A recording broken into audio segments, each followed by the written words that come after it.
Hey guys, tonight we're stepping barefoot onto cold medieval stones, ducking through a crooked wooden doorway, and waking up inside a place that smells like wet wool candle wax and something slightly cabbagey. You're in a medieval orphanage now. There's no blanket fort, no nightlight, and certainly no bedtime story, unless you count the Latin mumblings from the chapel down the hall. You lie on a straw-stuffed mattress, if you're lucky. Otherwise, it's just a linen scrap and the hard stone floor beneath you. The morning bell hasn't rung yet, but your body already knows what comes next. Kneel, pray, shiver. The chapel is always a few degrees colder than anywhere else, like the Holy Spirit prefers things chilly.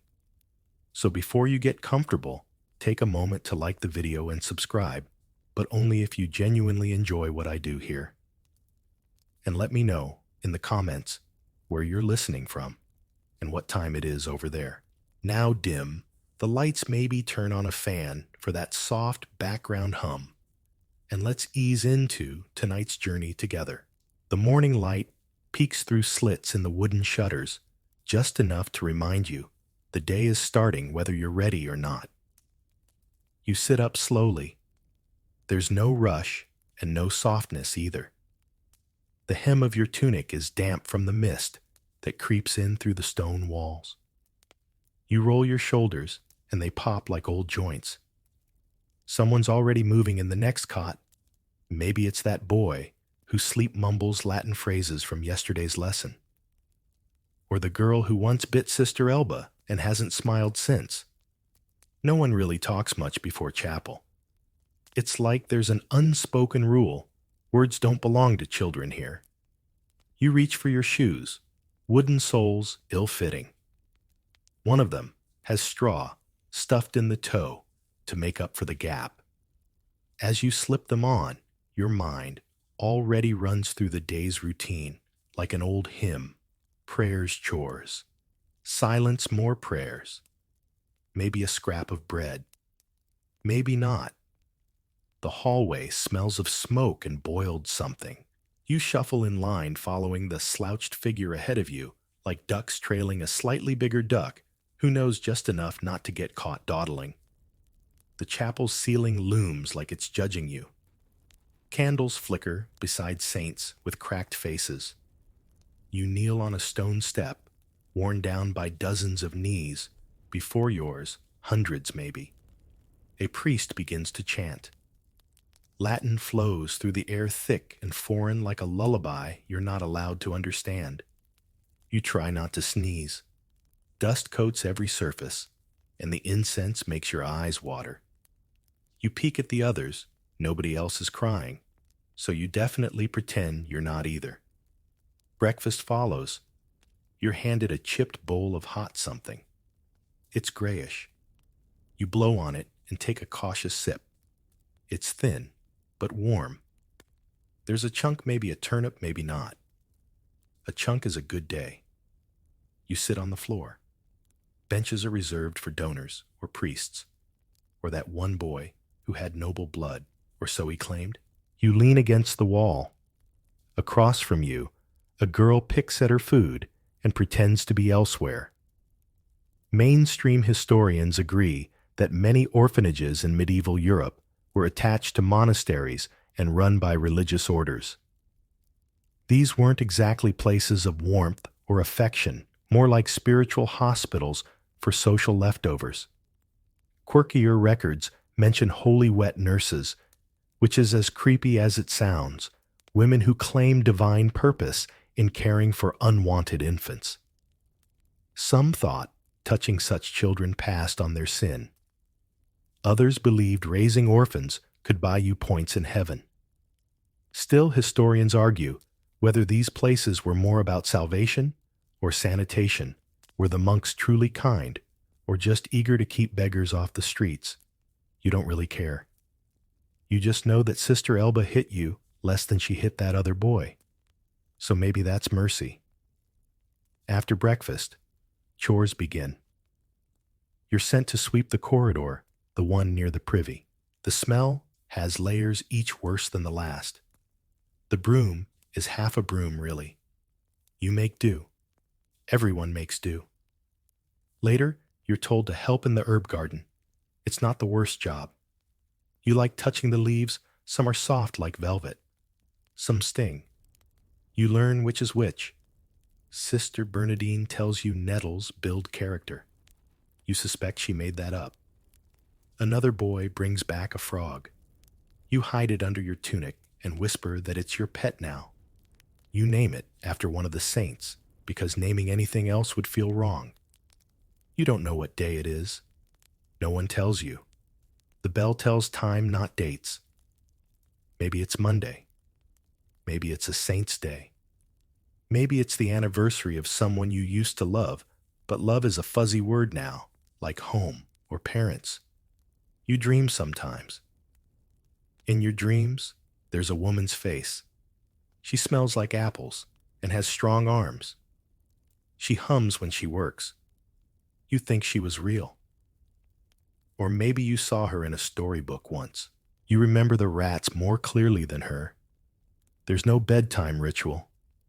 Just the cold again, the chapel bells, kneeling, hoping, wondering, and then sleep comes not soft, but fast, like fainting, like giving up, like surrender.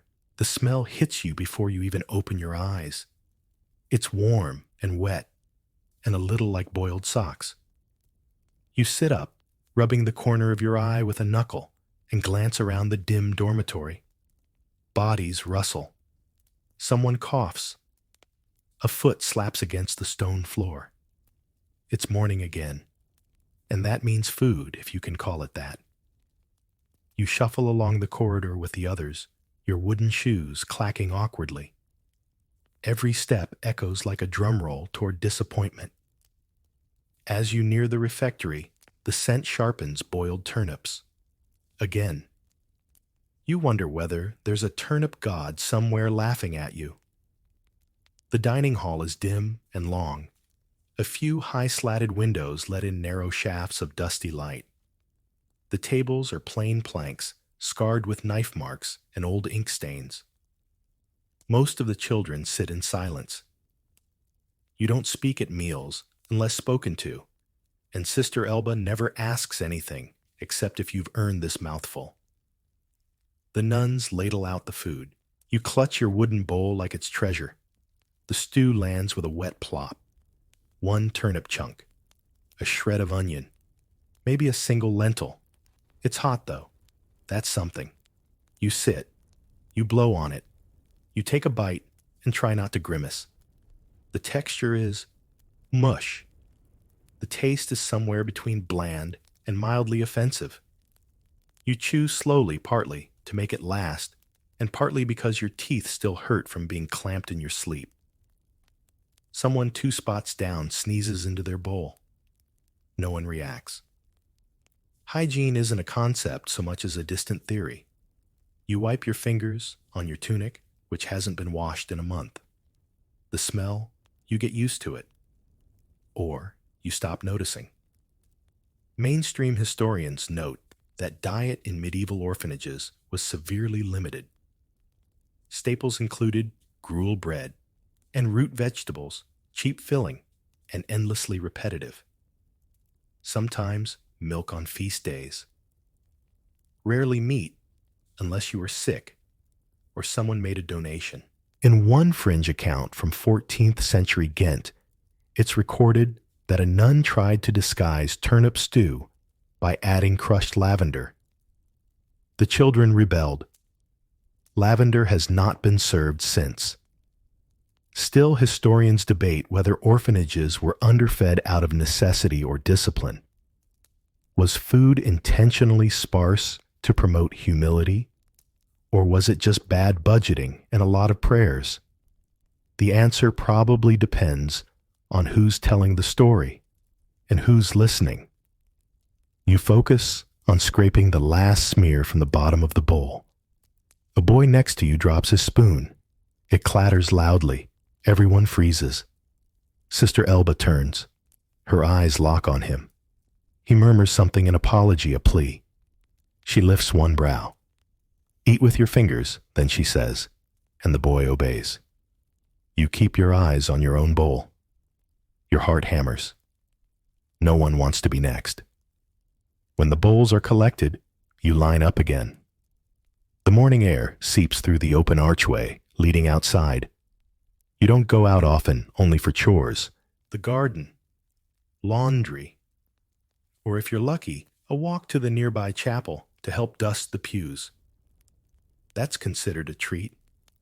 You remember once last spring when a breeze brought in the smell of apples. Not real apples, there were none, but the scent of blossoms from an orchard nearby. For 2 minutes, you felt like a person, not just one more child in the institution's lineup. Back in the dormitory, you help clean the floor. A mixture of vinegar and ash is rubbed into the stone to purify it. It smells like something died under a cabinet, but Sister Bernadine insists it's holy. You mop slowly, thinking about nothing in particular. Someone jokes about the stew turning people into vegetables. You laugh softly just once. It earns a glare, but no punishment. Laughter is rare here, almost illegal. But sometimes it slips out like sunlight through a crack in the shutters. You pass by the pantry and glimpse the shelves. Bread heels, a few dried apples, a block of cheese with a bite already taken out of it. You wonder if the rats pay rent. Your stomach still feels mostly empty. You chew on the end of a reed straw you found under your cot. It tastes like dust, but gives your mouth something to do. Later, you're sent to fetch water. The bucket is half your size. You drag it from the well, straining with your whole body. The crank squeaks. The rope smells of mold. Water spills on your legs as you carry it back, soaking through your socks. The nun who takes the bucket from you mutters something about slowness being a sin. You bite your tongue. You always do. You don't even remember the last time you said something that felt like your own words. You remember the stew instead. Every time the same consistency, a little watery, a little lumpy. You imagine what the world might taste like beyond this building.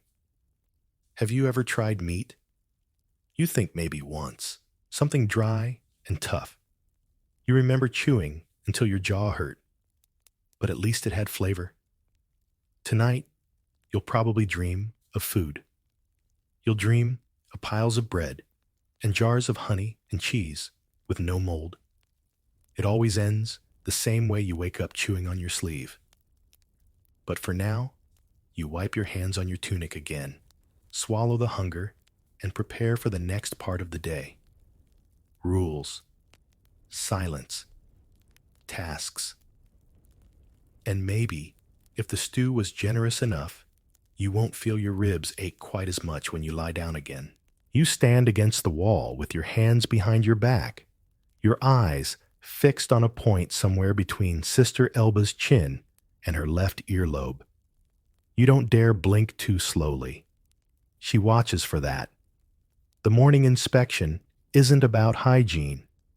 It's about obedience. Tunic straight, knees together, hands still good.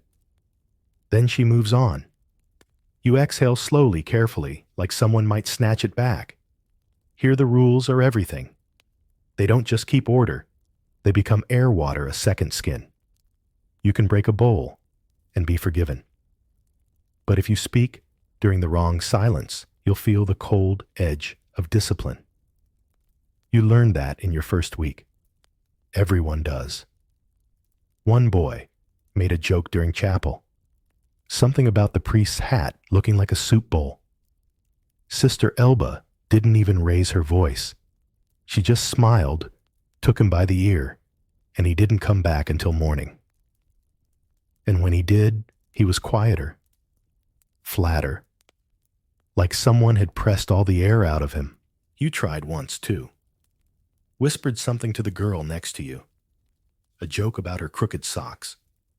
She didn't laugh. She didn't even smile. She just stared ahead, lips tight. You think she was afraid you'd get her punished too. You didn't try again. Mainstream historians confirm that medieval orphanages were strict environments often mirroring monastic discipline. Silence penance and chore-based virtue were central. Children weren't encouraged to express themselves, they were expected to conform. More curious are the virtue slates used in some abbeys' wooden tablets, where children's misdeeds were scratched with chalk for weekly public shame. And yes, your name ended up on it once for stealing a second crust of bread. You still remember the rasp of chalk against wood, like it was carved into your bones. Historians still argue whether the structure provided stability or simply crushed childhood beneath the weight of ritual. Were the rules salvation or suppression in disguise? You don't ask questions like that. You just know the rules. Keep you safe from attention, from punishment, from being noticed. Being invisible is sometimes the only freedom you get. The bell rings. It's time for mid-morning chores. Sister Bernadine reads the list aloud, and your name is called for latrine duty. You nod. You don't sigh. Not anymore. The privy is a stone box with a wooden seat and a view of absolutely nothing. The smell is enough to make your eyes water. You shovel out waste into a cart. Someone said once the waste is used for the garden. You've never eaten a carrot the same way since. Still, there's a strange comfort in the predictability. You know the tasks. You know the expectations. You know that if you follow each rule exactly, step here, fold that bough now, you'll make it through the day. The girl with the crooked socks is scrubbing floors nearby. Her back is to you, and she hums under her breath. It's a lilting tune, familiar, but wordless. You don't speak, but you hum the harmony. Just once. Later, Sister Elba hands out wafers for midday prayer. She gives you the smallest one. You nod, say thank you, and don't mention the chip on the edge. That's not your job. Grievances don't exist here, only sins and silence. Back in the hallway, the virtue slate has new names on it. Not yours today. You feel a quiet kind of pride, like keeping a secret. You're still invisible. In the refectory, one boy sneezes. No one blesses him. Blessings are for ceremonies, not accidents. He wipes his nose on his sleeve and keeps eating. You wonder if that's a rule too. Later, the friar visits. He's supposed to be kind. His beard is neat, and he smells like spices. He speaks gently with words that sound rehearsed. He gives out wooden crosses to a few of the children. You don't get one. Maybe next time. Maybe never. He leaves behind a faint scent of cinnamon and something like hope. It fades before nightfall. You clean your corner. You check your tunic.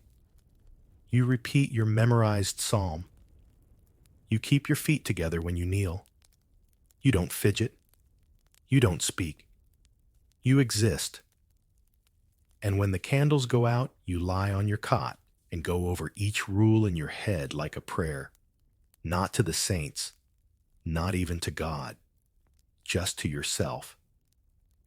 If you can follow every rule tomorrow, you tell yourself, maybe you'll feel something other than hunger and stone. The chapel smells of melted wax and damp wool again. You kneel, bow, and stand at all the right moments, your body moving from memory rather than meaning. The service drones on in Latin, and even though you've learned some of it, bits about Sanctus and Dominus, it still washes over you like wind through a cracked window. When it ends, you file out behind the others, back into the cold hallway, where your breath ghosts in the air. Today is inspection day. Not for you, but for the people who keep the orphanage's lights on. Because the truth is, you don't really know who runs this place. There are names, of course. Sister Elba, Sister Bernadine, the friar, with the slow smile and clean hands. But above them, it gets foggy. You've heard whispers. That a noblewoman founded the orphanage after losing her only child to the pox. That a bishop sends coins once a year and never visits. That some man named de Clairvaux oversees things from afar. You've never seen him. No one has. But today, someone's coming. The nuns buzz like flies on jam. Floors are swept twice. Tunics are inspected. You're handed a cloth and told to clean the wooden statue of Saint Apollonia, who holds a pair of terrifying pincers and is supposed to protect teeth. You've lost 3. So maybe she's just tired. Mainstream records tell us that many medieval orphanages were tied to ecclesiastical institutions or monastic patrons. Leadership often came from the church, but funding, well, that came from wherever it could. Merchants, guilds, wealthy penitents looking to soften their Judgment Day sentence with good deeds. In some curious accounts, nobles would sponsor orphans sending gifts, or even naming rights, without ever stepping foot in the building. One such patron reportedly sent a cask of honey and 20 copies of a single psalm, which is thoughtful, if sticky. Historians still argue whether such sponsorships were acts of real compassion or just charity theater emotional cover for the deeply broken social safety nets of the time.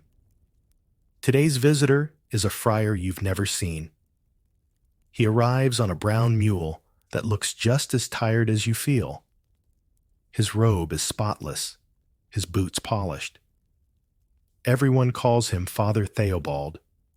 He walks through the dormitory with pursed lips touching cots with 2 fingers like they might bite. Sister Elba trails behind, explaining everything in a voice too sweet to be real. He pauses by your cot, looks at you, doesn't smile, moves on. Later, he meets with the older boys in the stone library. You catch a glimpse of him through the doorway, gesturing toward a wooden map of the region, talking about usefulness and obedience and God's plan. You don't catch the rest. You're scrubbing stairs. That night the meal is different. There's bread, actual bread, and cheese. It's still a bit moldy, but you scrape that part off and chew slowly, reverently. A feast like this only means one of 2 things: someone died or someone donated. You find out later it was both. An old donor, Lord Quentrell, passed away. He left a sum in his will for the care of lost souls, which is a fancy way of saying orphans. The cheese was to honor him. You didn't know him, but you thank him anyway. There's also rumor that one of the older girls is being considered for service at a manor house. That means leaving. That means real shoes. That means letters, if you can write, if someone will read. You stare at your bowl long after the food is gone. You imagine a plate that's never empty, a roof that doesn't leak, someone saying your name like it matters. In the hallway, Sister Bernadine hangs a new scroll listing donors. The handwriting is crisp, the ink still wet. You see the names. You read them out loud in your head, and you wonder, do they know what it smells like in here? Do they know about the cracked chamber pot in the back corner, or the rat that limps like a drunk knight across the kitchen tiles? Do they know your name? You go to bed without answers, but with cheese in your belly and a vague fuzzy hope in your chest that maybe, just maybe, someone might remember you, or at least the cot where you sleep. You are assigned to scrub the floor beneath the crucifix.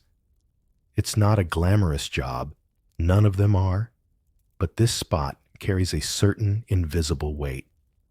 No one tells you why exactly. But you know that if you miss even a corner of it, if there's a speck of ash left behind, someone notices. It's Sister Elba today. Her shadow stretches long in the candlelight as she passes behind you. You don't turn to look. You just move the rag in slow, practiced arcs, listening to the hush of fabric on stone. And that's when you remember last week a boy forgot to sweep this exact corner. He was new. He was fast, careless, too used to freedom. He was also locked in the larder overnight. No blanket, no candle, just him, the cold, and the sound of dry beans shifting in their sacks like tiny ghosts. He came out quieter. Always happens that way. Because here, tiny jobs have big consequences. Your tasks aren't complicated.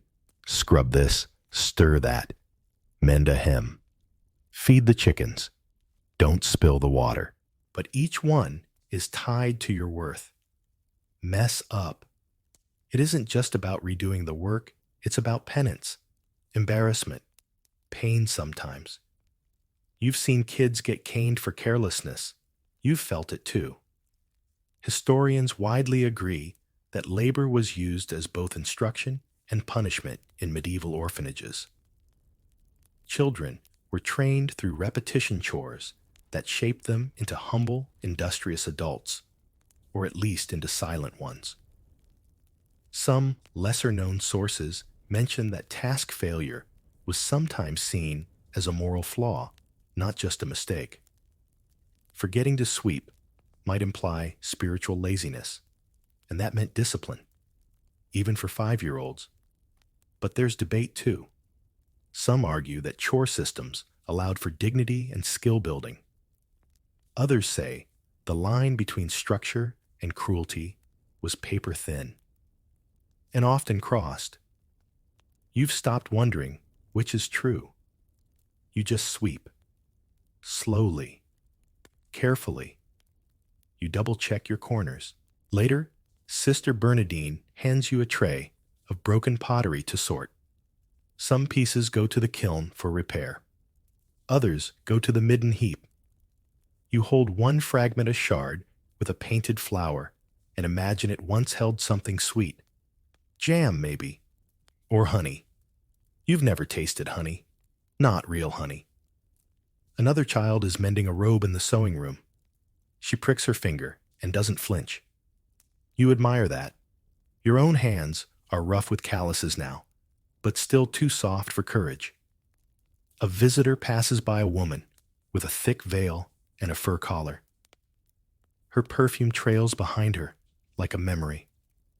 She doesn't look at you. She's come to speak with the head nun, probably about donations. Or maybe she's looking for a servant.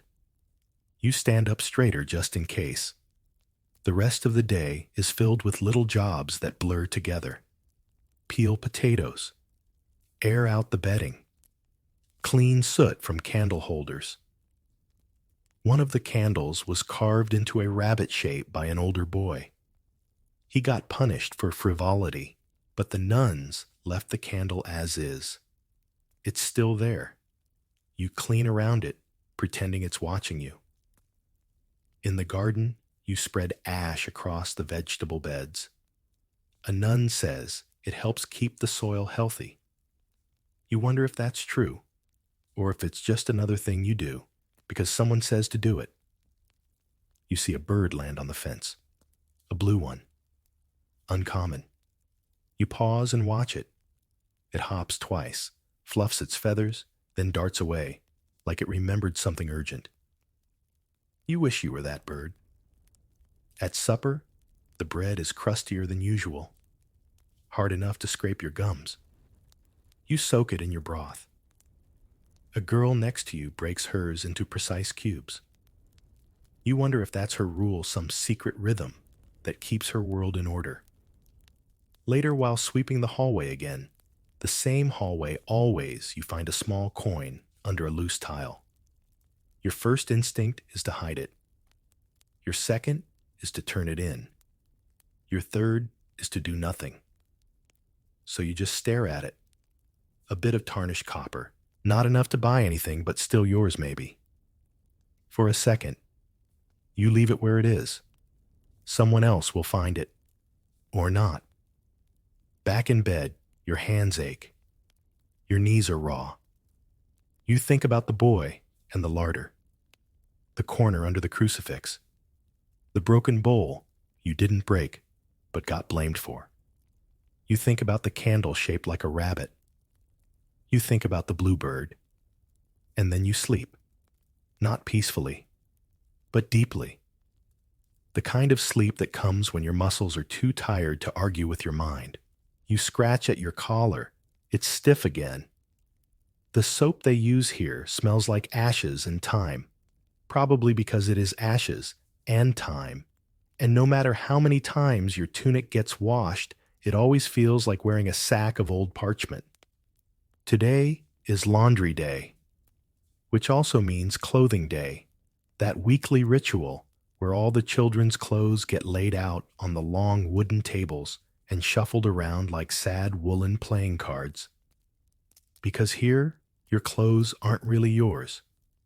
You recognize the tunic you wore last month, now balled up next to the lopsided slippers you outgrew 2 seasons ago. You're handed something new, a brown shift with patches near the armpits and a faint, unfortunate smell. You sniff it quickly. Not the worst. You've had worse. There's a small hole near the seam, but if you fold it just right, no one will see. A boy across the room protests when handed a pair of trousers, 2 sizes too big. Sister Elba raises a single eyebrow. That's enough. He goes quiet. You try not to smirk. That's the rule, no complaints, unless you like cold porridge and floor scrubbing. Mainstream historians confirm that orphans in medieval institutions wore second-hand community-owned garments, frequently patched, rarely fitted. Clothing was less about comfort, more about coverage. The curious part. Some institutions actually kept ledgers of which child wore what item and when. If your name was assigned to wool tunic number 17 and you tore it, the damage could cost you dessert. Or worse. In fact, historians still debate whether lice were treated as pests or simply accepted as cohabitants. One eccentric abbess reportedly claimed lice were God's humble reminders of fleshly decay. No one liked her very much. You slip your arms into the new old tunic and roll the sleeves. The cuffs don't match. One's embroidered with a little leaf. You trace it absently with your thumb. Someone stitched that once. Someone with small hands and maybe a bit of pride. In the laundry room, the air is thick with steam. A nun stirs a vat of boiling linens with a stick nearly taller than you. Another child is tasked with wringing cloth, her hands red and raw. You catch her eye. She shrugs like it's just another Tuesday. A pile of socks sits in the corner, all slightly damp and slightly wrong. You fish through until you find a pair that almost matches. One has a hole in the toe, but the other is warm. You count that as a win. You remember when one boy tried to hide his favorite tunic, stuffed it behind the chapel curtain. He thought he'd get away with it. He didn't. They found it during Vespers right in front of the choir. He had to wear it backward for a week as punishment. Now you never get attached. Not to fabric, not to faces, not to anything that can be taken away. Still, sometimes late at night, you let your mind wander. You imagine your own chest carved from wood full of clothes that fit. A tunic that's just yours. A coat with buttons that shine. Maybe even boots with laces. Once you saw a noble child walk by outside the gate. Their cloak was green. It moved like water when they walked. You stared for so long, Sister Bernadine had to nudge you back to scrubbing. You wonder what it's like to choose your colors. To wear something just because it's beautiful. The rest of the day passes in a haze of soap and steam and fabric and scoldings. You fold, you fetch, you sort. At dinner, you wear your new clothes proudly. Not because they're special, but because they're dry. That's luxury enough. You sit beside a boy who smells faintly of vinegar. He whispers that he found a comb in the laundry. He cleaned it and hid it under his mattress. He says he wants to start looking proper in case someone important visits. You nod. You don't say it, but you hope they visit soon. That night after prayers, you lay your folded tunic at the foot of your cot. Just for a moment, just to look. The patched leaf is still there. You decide to keep it facing outward, like a secret badge, like proof that even hand-me-downs can carry a little grace. You close your eyes, you scratch your collar again, and you dream of green cloaks, warm boots, and clothes that never change hands. The morning light falls across your face in a cold stripe. You blink once, twice, then sit up. Today is different. You can feel it. It's not a feast day. You'd smell meat by now. Not a visitor day. You'd hear nervous sweeping and forced hymns echoing down the halls.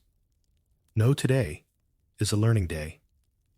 If the mood of the nuns holds, if the weather doesn't interrupt, and if no child breaks something fragile, there might be school.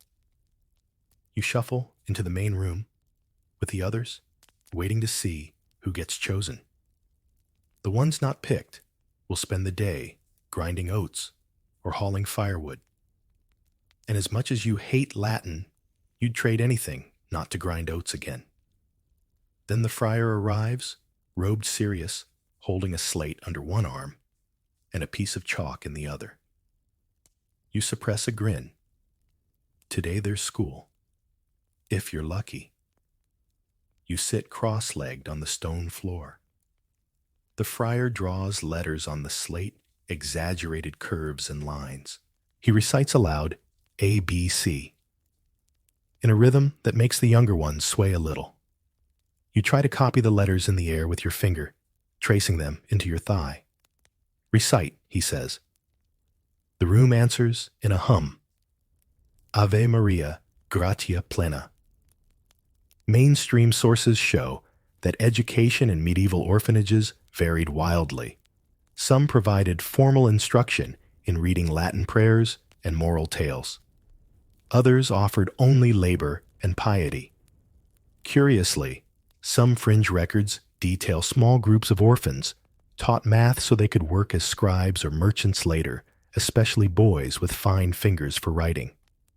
Girls less often, unless they showed particular cleverness or someone pulled strings.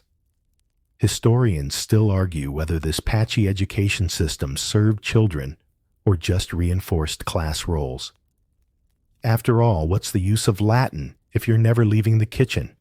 But today, you learn a new letter. You practice drawing it in the dust beside your knee until it looks halfway decent. You feel something flicker in your chest. Pride, maybe, or something like it. Then a story. The friar opens a book, actual pages inked with neat Gothic script, and reads aloud. It's a tale of a knight who fought a dragon and saved a village. You close your eyes as he speaks. You don't care much for dragons, but you like the sound of the knight's name. You repeat it to yourself, Aurelius. It sounds clean and tall and strong.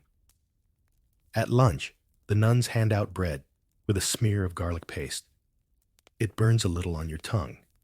You eat quickly already, thinking about what else the friar might teach. Back in the classroom, he asks a question. What is virtue? No one answers. He waits.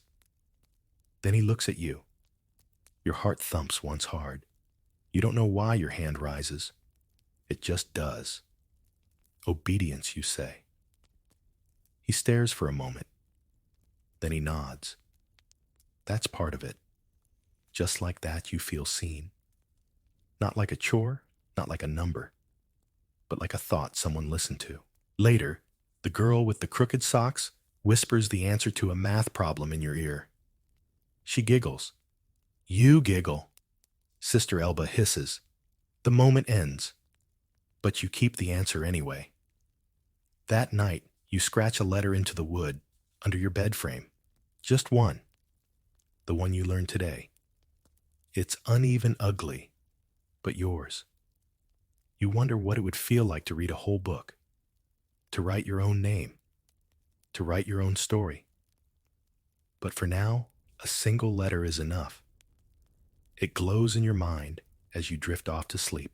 Night falls like a heavy curtain, and in the dormitory, the bodies around you settle into their familiar spots. Elbows, tucked knees, drawn-in faces, turned toward the wall. The breathing slows. A few coughs echo, then fade. You lie awake longer than usual, listening to the scratchy sound of wool shifting and the soft creak of old wood. The cot beside yours is colder now, its previous occupant taken away weeks ago. No explanation, no goodbye. It sat empty for a while. Then she arrived. She's maybe your age, maybe older. Her name changes depending on who's asking. To you, she's just the girl who hums. She claimed the cot silently laid down without a word and started humming that first night. It's not a song you recognize. It loops and meanders, full of odd pauses and dips like a river finding its way around rocks.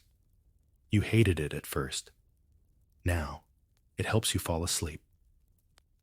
Tonight, though, she speaks. Just once. I remember the ocean, she says. The words float in the dark, strange and impossible. Ocean. There's no ocean here. There's barely a stream that doesn't reek of turnips. You turn your head slightly, just enough to see her silhouette. She's facing the ceiling arms folded like she's hugging herself. Was it blue, you whisper? She doesn't answer. But the humming starts again, softer this time. Mainstream historians often skip over the emotional lives of children in medieval institutions. But records hint at it. Notes in margin, short lines in journals. One girl hums always. A boy who speaks to no one but the hens. Fragments like crumbs leading nowhere. Some fringe accounts mention children forming close, sometimes protective bonds. Siblings, who weren't really siblings. Secret languages. Hair braiding as currency. Historians still argue whether these bonds were acts of rebellion or survival. Maybe both. In the daylight, you don't speak to her, not because you're unfriendly, but because eye contact is its own kind of risk here. But you notice things. She always eats the crusts first. She folds her blanket in a triangle. She scratches behind her left ear when she's thinking. Once, when Sister Bernadine passed by too close, she didn't flinch. You did. That impressed you. She's assigned to the herb garden most mornings. She knows every plant by name. Once she handed you a leaf and said, "This one stops nosebleeds." You believed her instantly. You still carry it in your sleeve, pressed flat like a secret. One afternoon, while sweeping the cloister, you find a shell in her shoe. A small white one. She must have hidden it there. That night, as you both lie in the dark, you whisper, "Do you really remember it?" A pause. Then I remember falling asleep to waves. You close your eyes and try to imagine the sound, not easy with the wind howling through cracks in the wall and someone coughing like they're trying to shake their lungs loose. But you manage. Just for a second. You wonder if the shell came from her home. You wonder if she brought it across the country, through hunger loss, silence, just to keep that sound with her. You don't ask her where she came from.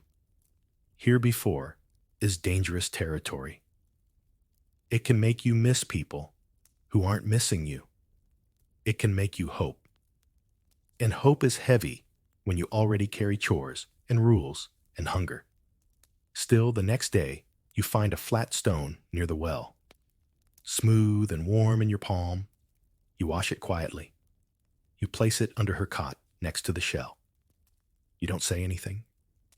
She doesn't say thank you. She just hums the tune again that night louder than usual. You take it as thanks. Later that week, she shares a crust of bread with you. Just slides it onto your plate without looking.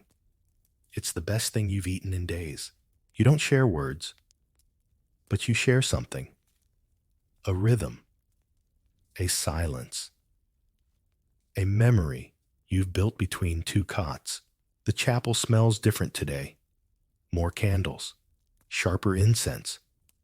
The nuns are wearing their best habits, the ones without patches or stray threads. You're given a combed-over tunic and told to keep your hands clean. That's how you know someone important is coming. And not just any visitor. It's the bishop. They don't tell you why he's here, but you know the drill. You've lived this performance before. The sudden scrubbing of every hallway, the miraculous appearance of fruit on the altar, the way Sister Elba's voice turns sugar sweet when she speaks within earshot of velvet robes. You're marched into the chapel in tight rows, standing with your arms folded and eyes lowered. The bishop enters like a breeze of expensive wool, flanked by assistants in crisp garments. He smells of rose water and something musky like paper that's been hidden in oak drawers for years. He smiles at no one and nods at everyone. A visit from the bishop is theater. Mainstream historians describe these visits as both inspection and spectacle. Bishops ensured orphanages were functioning, but they also reinforced power. It was less about asking children how they were, and more about watching them behave properly. In some fringe accounts, children were taught to sing flattering songs during these visits. Lines like, "Blessed are we to serve the bishop's wisdom." That's not in today's program, but the same vibe lingers in the air. Historians still debate whether these visits brought real aid, or were simply an ecclesiastical parade. Were donations given out of true concern, or just to be seen doing good? The bishop sits in the big chair, his rings catching the candlelight. Sister Elba bows deeply and begins her speech. It's all flourishes and phrases like humble service and grateful hearts. You zone out around daily obedience. When she finishes, the bishop gives a long, slow nod. Then he blesses everyone in a low voice that sounds more like reciting than feeling. You're herded into the dining hall next. Surprise, there's meat. Real meat. A single slice of cold roasted chicken thin enough to see light through it, but still. Meat. You chew slowly, trying to make the taste last. You save a small piece for last place, it carefully on the edge of your plate. The girl who hums does the same. She even makes a show of closing her eyes when she eats it. You try to laugh, but remember where you are and turn it into a cough. Later, the bishop walks through the dormitory. You stand beside your cot posture, perfect hands clasped. He stops in front of you. "What's your name?" he asks. You open your mouth, but your throat dries up, your voice catches. You cough again. Sister Elba jumps in. "He's one of our best helpers. Very pious." The bishop nods, already bored. He moves on. You exhale. You hear a whisper behind you later. You almost mattered. You don't turn around. You pretend it's the wind. That night, there's still fruit left from the visit. You're handed a slice of pear. It's soft and sweet and slippery, and you eat it in 2 bites. Then you lick the juice off your fingers like it's holy. The bishop leaves by horse-drawn cart, his robes flapping like prayer flags. The nuns wave politely. Then the performance ends. The next morning, the fruit is gone. The chapel is cold again. Your regular tunic is returned to you, and you catch yourself sniffing it. Just in case it remembers the feast. You go back to chores, back to porridge, back to silence. But something lingers from his visit. Not awe, not respect, but the way he asked your name and didn't wait for an answer. You whisper it to yourself later, just once, to make sure it still belongs to you. The calendar isn't on the wall. No one announces the day, but your body always knows. It's the mix of smoke and herbs in the air, the extra chores before sunrise, the sudden swell of solemnity in every step and syllable. It must be a holy day, though whether it's a feast or a fast, that's the gamble. Today, it's both. Feast days and fasting days are a curious dance in this place. Sometimes the celebration comes with roasted roots eggs or even honeyed bread. Other times, fasting means chewing your prayers and pretending they're filling. You've seen both sides. This morning, the chapel glows with more candles than usual. Saints stare down from the faded frescoes like they're watching a play they've already seen 1,000 times. You kneel. The air smells of frankincense and scorched fabric. The friar begins the reading, something about humility and discipline. You mouth the Latin out of sync, feeling the syllables scrape your throat. Afterward, there's a procession. Each child holds a candle stub. You try not to drop wax on your tunic. The last time someone did that, Sister Bernadine claimed it was a desecration and sent them to polish all the candlesticks in the crypt. The crypt is terrifying. You polish fast. Mainstream historians describe feast and fast days as central to medieval institutional life. They marked time more reliably than calendars. These days were as much about controlling appetite as they were about spiritual discipline. One fringe report from a small priory recounts children being made to fast while preparing lavish meals for guests. It claimed the scent of roast was considered a test of their resolve. Historians still argue whether this form of ritual abstinence taught virtue or simply reinforced obedience through hunger. At midday, you're called to the refectory. There's a loaf of brown bread on the table, one apple, a dish of peas swimming in something oily. Your hands twitch with hope, but the loaf is cut into 16 pieces. The apple is sliced to eighths. You get your portion on a chipped clay plate and stare at it like it might double if you blink kindly enough. Still, it's not porridge. That counts as luxury. The girl with the humming voice sits across from you. She lifts her piece of apple and smells it before taking a bite. You do the same. It smells real, like autumn, like something alive. At the head of the table, the nuns eat first. Their plates are fuller, their wine dark and warm-looking. You're not supposed to look. You do anyway. The friar leads a prayer. You speak the words with the others, voice flat but steady. There's music after the meal. A girl with a clear voice sings a hymn accompanied by a wooden flute. You close your eyes. The tune rises like warm air in a quiet room. And for just a moment the hunger fades. The walls blur. Your mind drifts to some place sunlit, where bread doesn't need to be rationed, and apples fall without fear. But then it ends. Dishes are cleared. Candles blown out. Celebration folds neatly into routine again. In the afternoon, you fast. It's part of the tradition. Feast and famine in the same breath.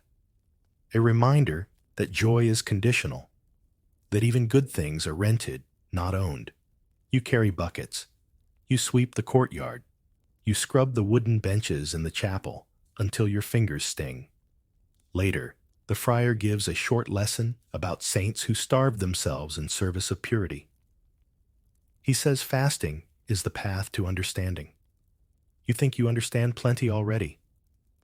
That night, you lie in bed, your belly neither full nor truly empty, just confused. You hear the girl humming again. It's a different tune, sadder. You hum with her barely audible. 2 notes, a pause, 1 breath. The feast is over. The fast begins. And you somewhere in between dream of music and apples and bread that doesn't need to be weighed. The cough begins quietly, just a rasp from across the room. You notice it before anyone else does. It doesn't sound dangerous, not at first. Just dry, like someone choking on air. But by morning, 3 more children are coughing. Harsh hacking sounds that echo off the stone walls like knocks on a door no one wants to open. The sickness comes slowly here. It always does. The nuns say nothing, not aloud, but they move differently. More hand-washing, more muttering under their breath. Sister Elba starts wearing gloves during inspection. The linen strips used for wiping noses are boiled twice as long. You know the signs. You've seen it before. Not the same sickness, maybe, but they all wear the same face. Isolation, silence prayers muttered faster than usual. The girl who hums stops humming. She curls tighter in bed. The coughs get worse at night. You hear one child crying softly, breath hitching between wheezes. No one comforts them. Touch is risky now. The friar holds a special mass for protection. You kneel with the others' lips moving through the familiar Latin. A few coughs interrupt the rhythm like misplaced drum beats. Mainstream records confirm that disease ran rampant in medieval institutions, especially orphanages.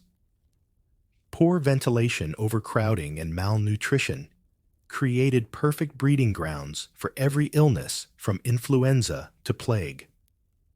There's an odd entry from a 14th century journal describing how orphanages use blessed onions hung from rafters to ward off disease.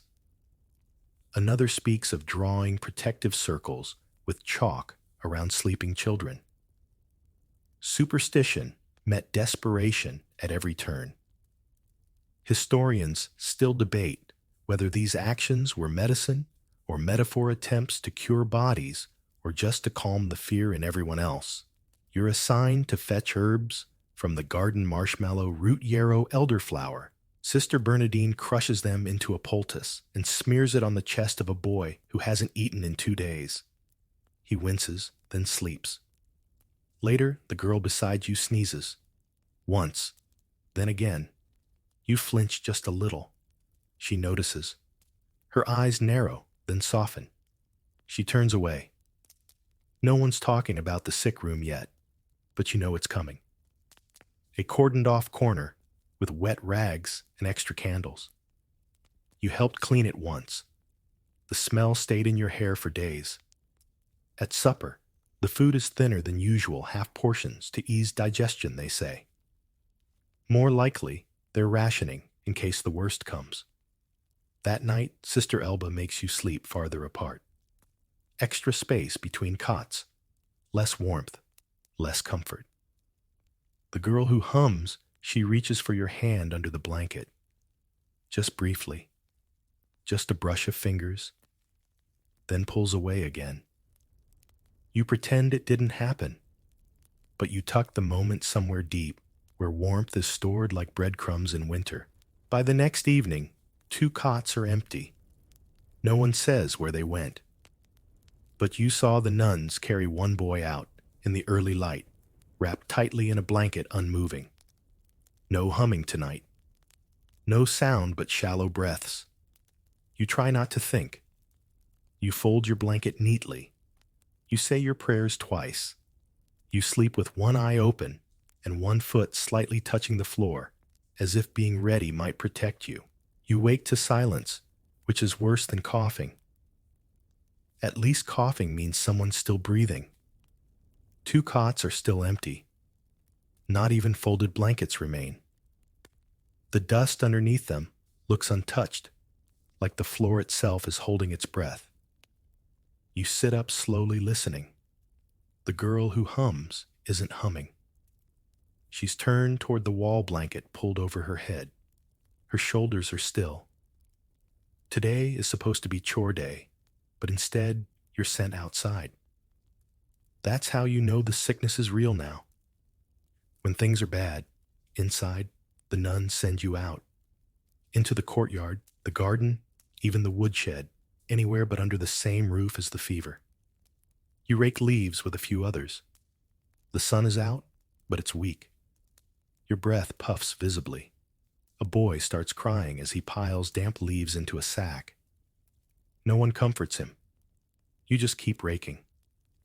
While you work, your mind wanders not to the sickness, but to a face you barely remember. A woman. Soft hands. Maybe a laugh. Something musical. You try to recall a lullaby, but all that comes is the rhythm of a broom on stone. The other children must feel it too. They're quieter, more careful. You glance at them and realize something none of us really remembers what comfort feels like. Mainstream historians acknowledge that orphans often grew up with fragmented memories of their early families, if any. Many were abandoned as infants. Others lost their parents to war, famine, or illness. What they remembered was often shaped more by dreams than facts. Some fringe accounts describe ghost families, imaginary relatives that children invented and shared stories about trading tales like secret currency. Historians still argue whether these imagined connections were coping mechanisms or actual memories blurred by trauma. You have a brother, tall, red hair maybe. He used to lift you above his head, you think. Or perhaps that was a story you borrowed from someone else. You miss him anyway. At lunch, the bread is burned. The friar says it's a sign to be humble. You chew it slowly, wishing for salt, for softness, for something that doesn't crumble, like ash in your mouth. The girl across from you picks at her crust. She looks pale. You slide half your portion to her plate without saying anything. She doesn't thank you. She just eats. That's how it works here. In the afternoon, Sister Bernadine teaches a short lesson. Only 8 children attend. Normally, there are 20. She doesn't explain. She just reads a psalm about enduring hardship with grace. You repeat the words. You don't believe them. Not today. Later, as the sun sets, a bell rings that you haven't heard before. It's slow, heavy. Once, twice, then silence. You're not told what it means, but you know. That night, you lie awake. The humming doesn't return. Neither does the warmth that used to float between the cots. You feel cold, even under your blanket, and you think about what it means to remember. Not just people, but smells, touches, names. You try to remember your mother's name, or the name of the street where you were born, or the sound of a lullaby. Nothing. But you remember the smell of turnip stew, the feel of cracked soap, the way Sister Elba's keys jingle when she walks. You remember those things too well. You curl up tighter, whispering the name of your imaginary brother like a prayer. And for once, no one tells you to be quiet. You reach the edge of the orchard before your legs stop working. Your breath catches in your throat. The trees here are bare, their limbs twisted like bony fingers, and you can hear your heart pounding louder than the crows. You didn't plan this.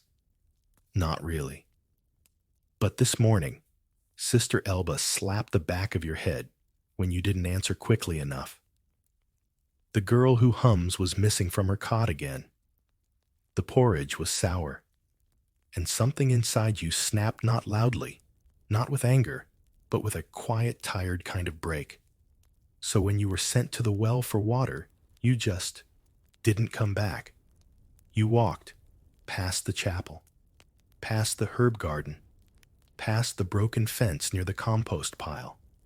No one saw you, or if they did, they didn't stop you. Now you're here at the edge of the orchard, with your feet in mud and your hands shaking, running away almost. You look around. There's nothing but trees and fog and the distant sound of bells from town. You've never been to the town. Not truly. Once you walked near the road with Sister Bernadine on a laundry errand, but you weren't allowed to speak or stare. You imagined just walking forward, past the trees, into the hills, maybe find a river, a barn, a kind stranger with soup. But you also remember the boy who ran last winter. He got as far as the edge of the forest. They brought him back half frozen and nearly silent. His punishment was weeks of silence. No one could speak to him. He couldn't speak to anyone, not even during chapel. He doesn't talk much now, even when allowed. Mainstream records show that runaways from orphanages were common, especially older children. Life inside often felt unbearable, but outside, harsher still. In one 13th century account, a girl made it all the way to a nearby village and survived by pretending to be a washerwoman's mute daughter. Another was caught stealing a turnip and whipped in public. Historians still argue whether escape attempts were acts of desperation or defiance. Maybe both. Always brave. Always risky. You sit on a rock beneath a tree. Your breath clouds in the air. Your stomach growls, but not loudly. Hunger doesn't shout anymore. You imagine finding your way to the sea, following the river down and down until the water grows wide and salty. The girl who hums once said she remembered the ocean. You wonder if she'd go with you. But she's not here. You think about the others. The girl with the precise way of folding her crusts. The boy with the secret comb. The humming girl. Your cot. The scratch in the floorboard that looks like a snake. The one letter you etched under the bed.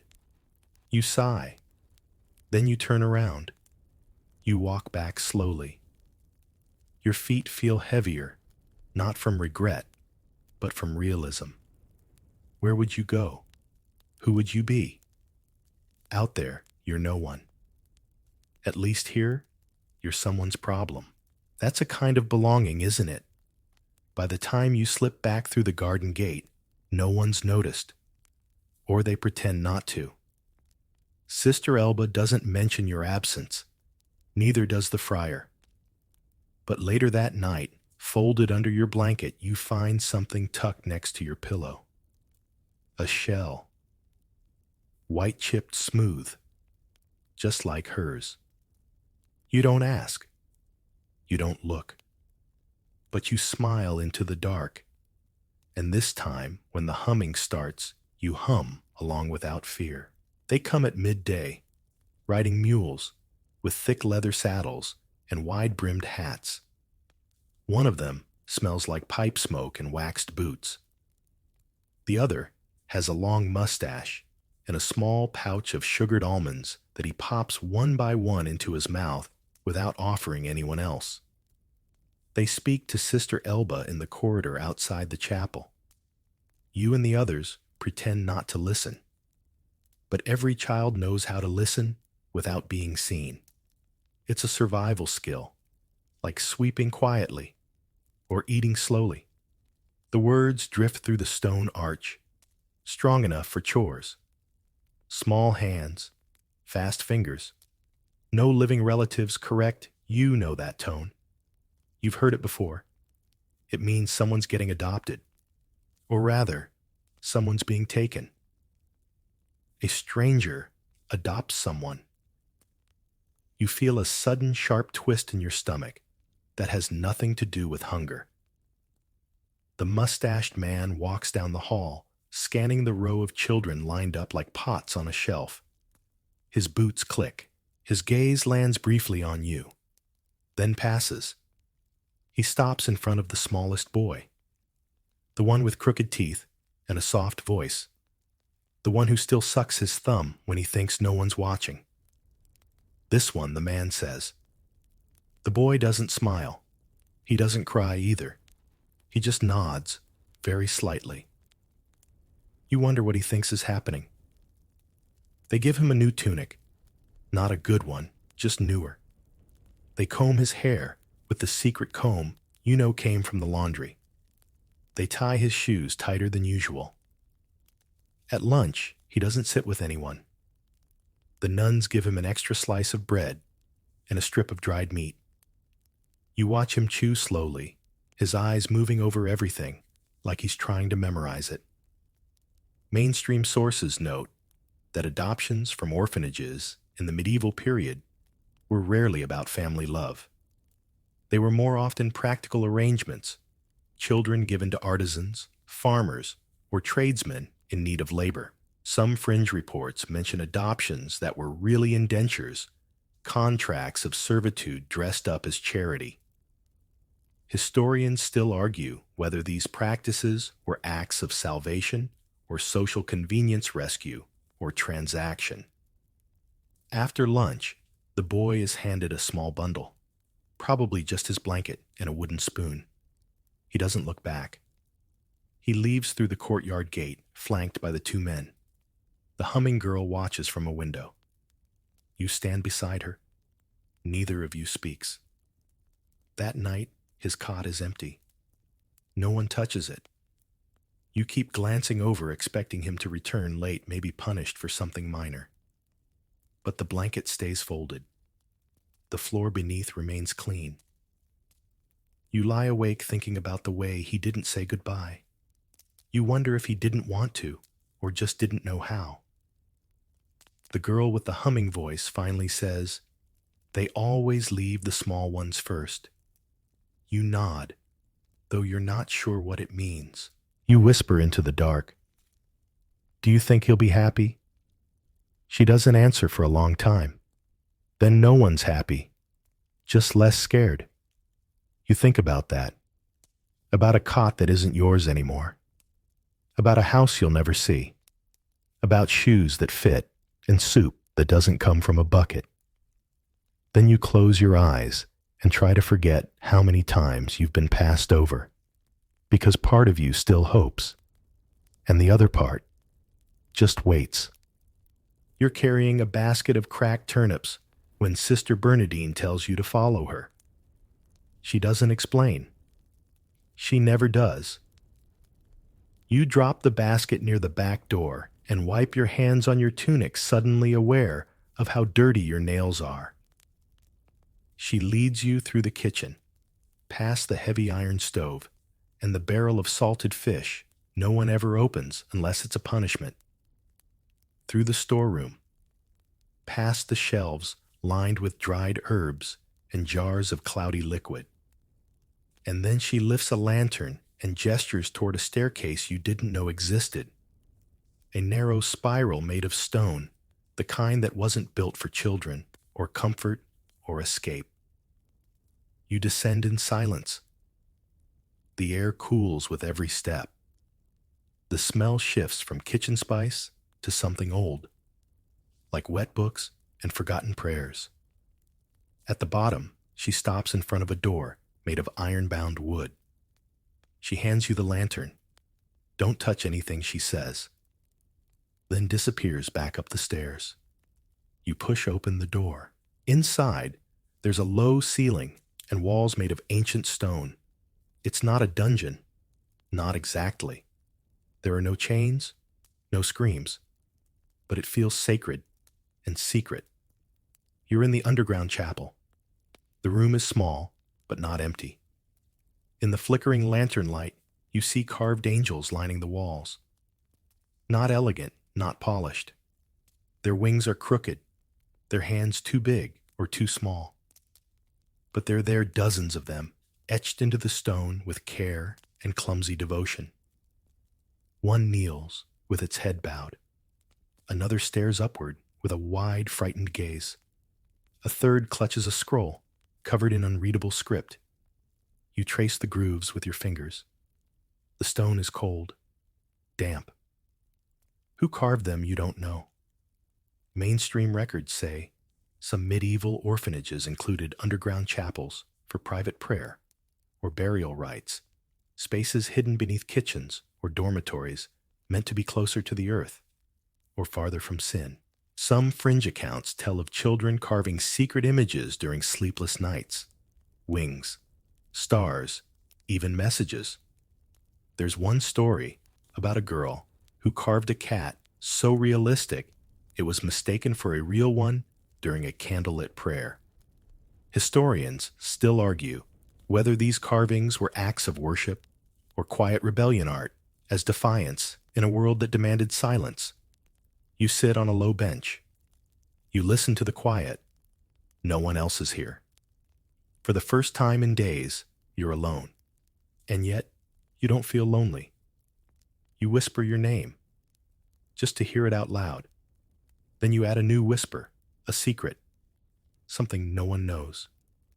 Maybe something you've never said aloud.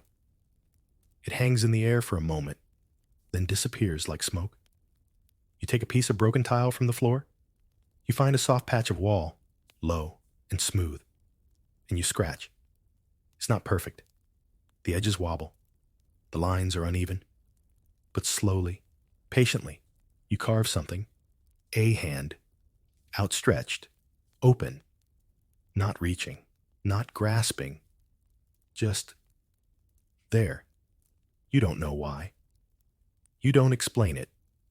You just leave it. Then you blow out the lantern, and for a moment the room holds its breath in darkness. The crooked angels remain watching with blank eyes, and you climb the stairs again into the warmth of the kitchen, where the smell of boiling water greets you, like reality knocking. Later, back in your cot, you wonder if anyone else has seen the chapel. If anyone else left something behind down there. You hope so. Because if you're going to survive this place, it helps to believe that somewhere beneath the weight of it all, your mark still lingers in stone. The bruise on your forearm is the shape of a pear. You noticed it this morning while dressing. You don't remember how it got there. Could have been the fall on the stairs. Could have been Sister Elba's cane yesterday. Could have just appeared. It doesn't matter. You tug your sleeve down. Today is quiet. Too quiet. The kind of quiet that settles like dust on your tongue and in your joints. You move slower. You don't know why. Maybe it's the bruise. Maybe it's the weight. The friar gives a short sermon on discipline.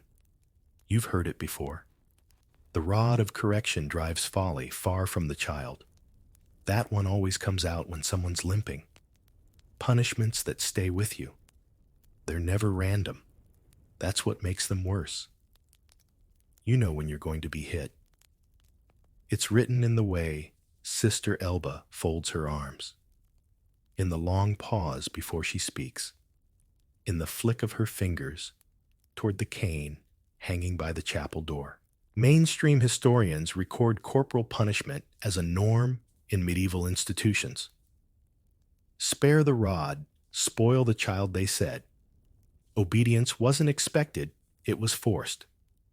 In one 15th century manual for orphanage administration, there's an entire section titled Chastisement and its Virtues.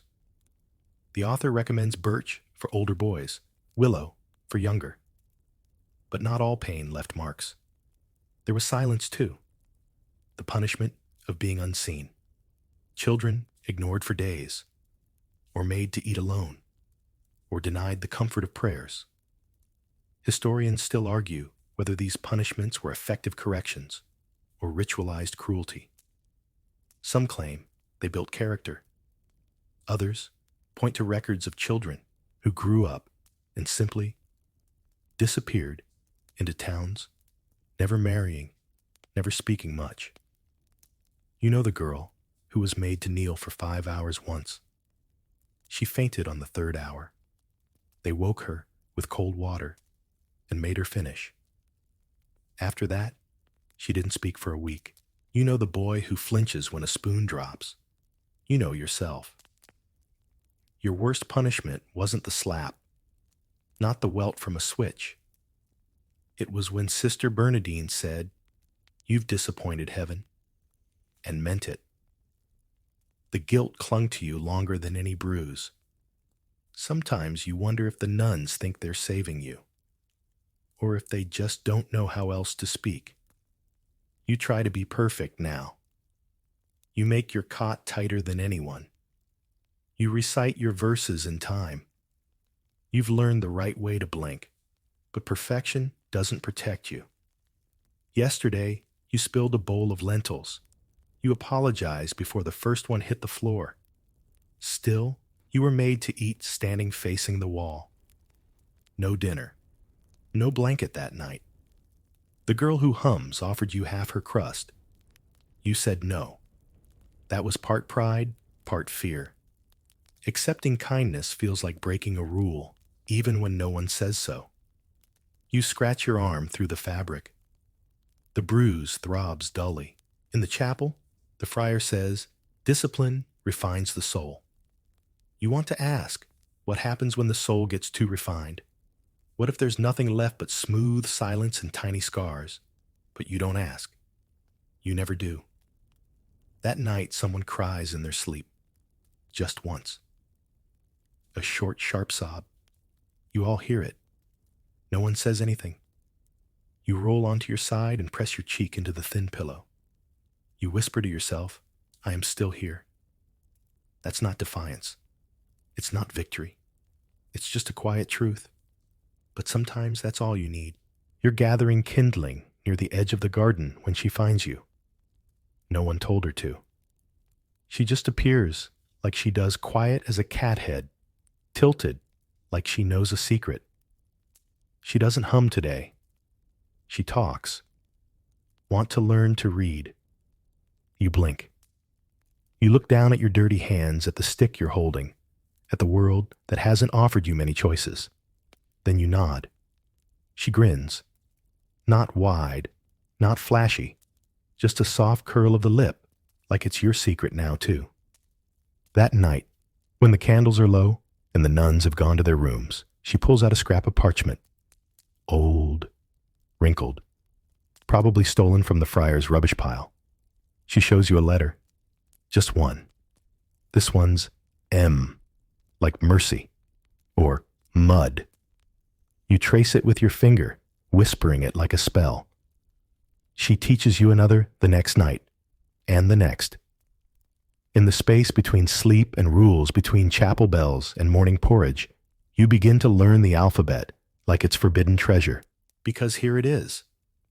The girl who could read knows how dangerous knowledge is in this place. Not to your body, but to the order.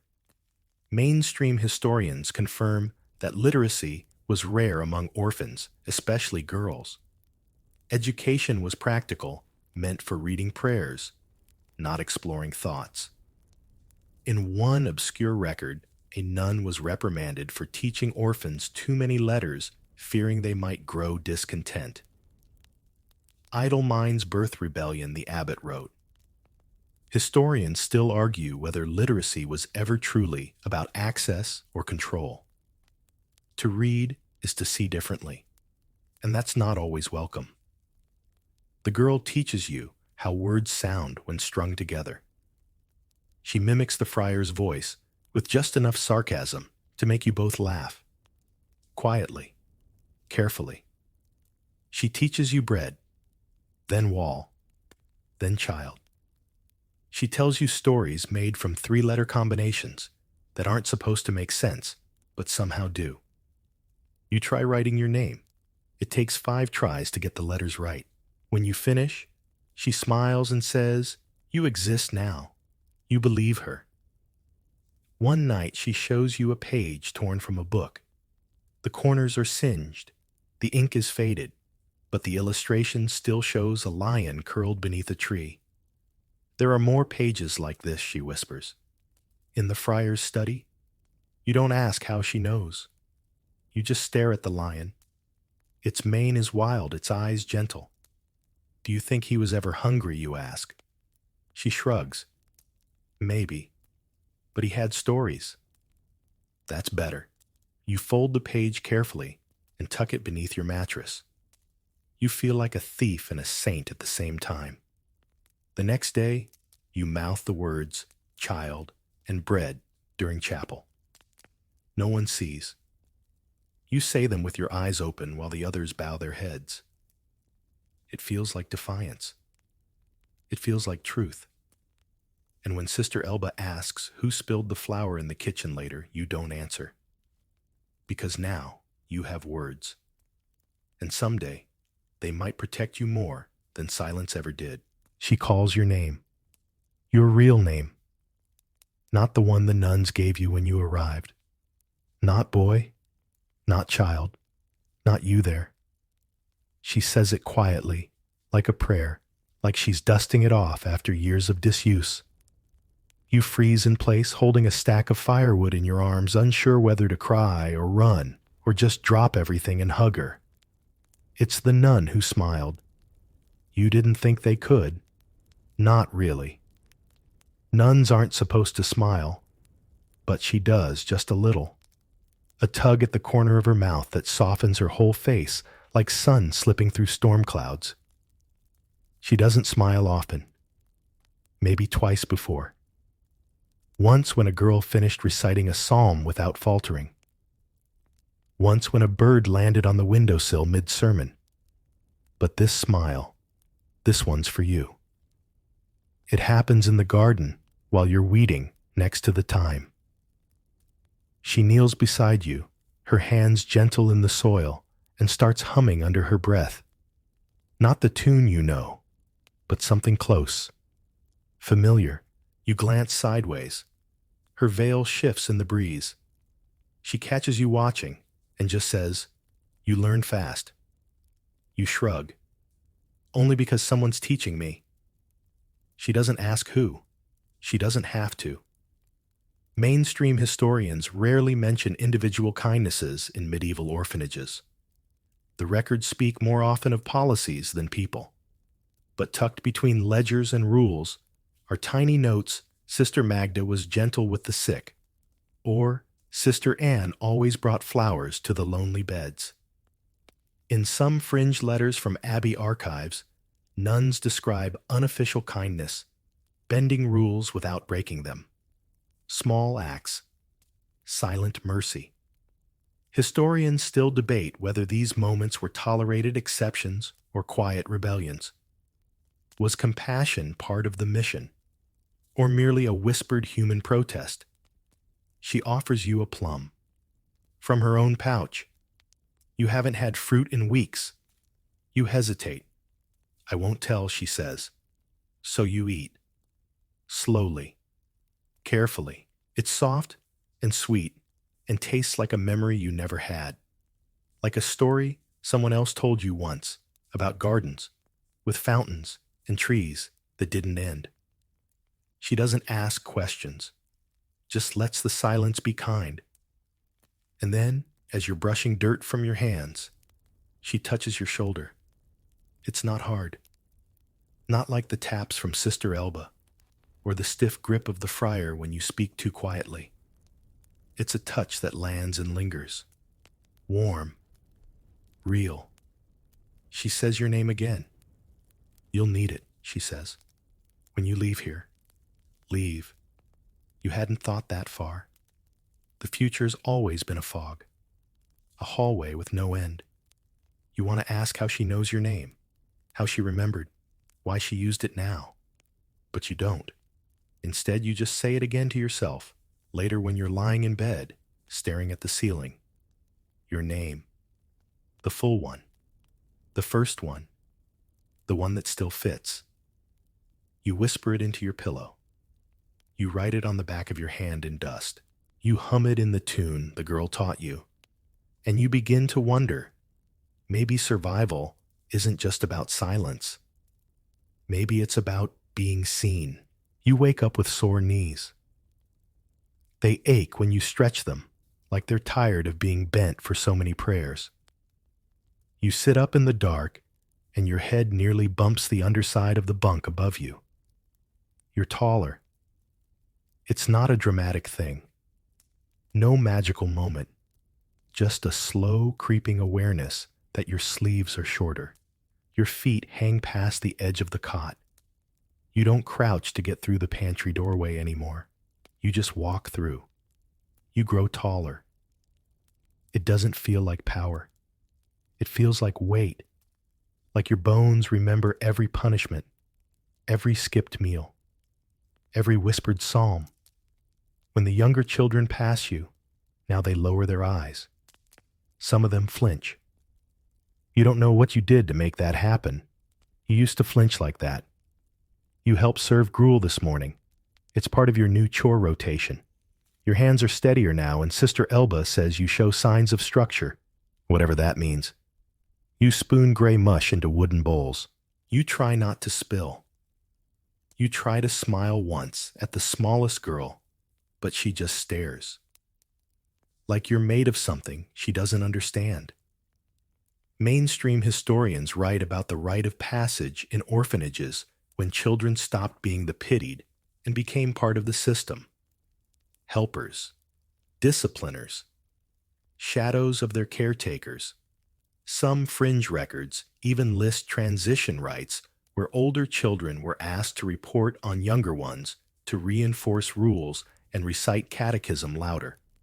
Survival through imitation. Historians still argue whether this shift was necessary or tragic. Was it growing up or being drafted into the machinery? You catch yourself correcting a boy's posture during chapel. Knees together, you mutter. He fixes them. Doesn't look at you. You feel a knot in your stomach. Is this what it means to age here? To stop being afraid of the rules and start becoming them? The girl who taught you letters still sneaks parchment scraps to your cot. She hasn't grown much. Still small. Still quick. She tells you you're scowling more, that your voice sounds like the friar's, that your footsteps are getting loud. You're starting to echo, she says. You don't know if it's an insult, but you stop yourself from giving her orders the next day, just in case. At night, one of the younger boys cries. Soft, panicked sobs. No one moves. The room waits for Sister Elba to storm in. She doesn't. You swing your legs over the side of your cot. You sit there in the dark, staring into nothing. Then you whisper, breathe slowly. The crying softens, stops. You climb back into bed, unsure of whether that was kindness or a command. Later, you catch your reflection in the copper basin near the kitchen. Your face is sharper, older, but the eyes look the same. Still waiting, still watching, still hoping for something softer than stone.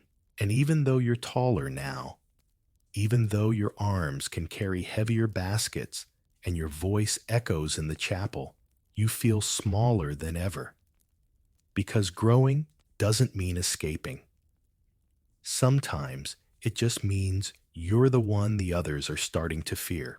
They tell you during morning chores, no ceremony, no announcement, just a quiet word from Sister Bernadine as she hands you the broom pack your things. You're being placed. You blink at her.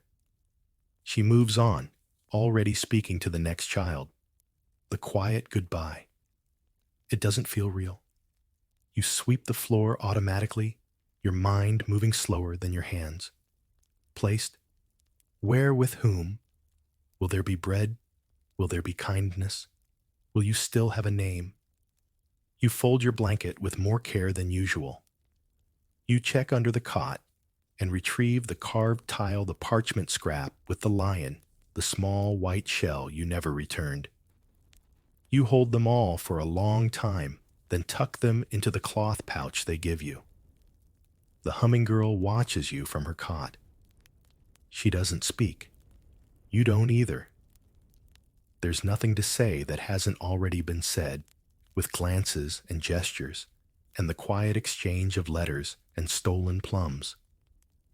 At midday, you eat your last bowl of gruel. The friar gives you a nod. You don't know what it means. Approval, relief, goodbye. The nun who smiled touches your shoulder again as you pass. Not long, just long enough. She mouths your name, the real one. You whisper it back. They give you shoes. Real ones. Well, realish. Too big, but they lace. They scrape at the heel, but you'll take it. Mainstream historians describe this transition as graduation, though the word feels wrong. There's no fanfare, no hugs, no celebration, just a gate that opens. In rare letters, orphans wrote back sometimes years later to say they were alive, employed, married, forgotten.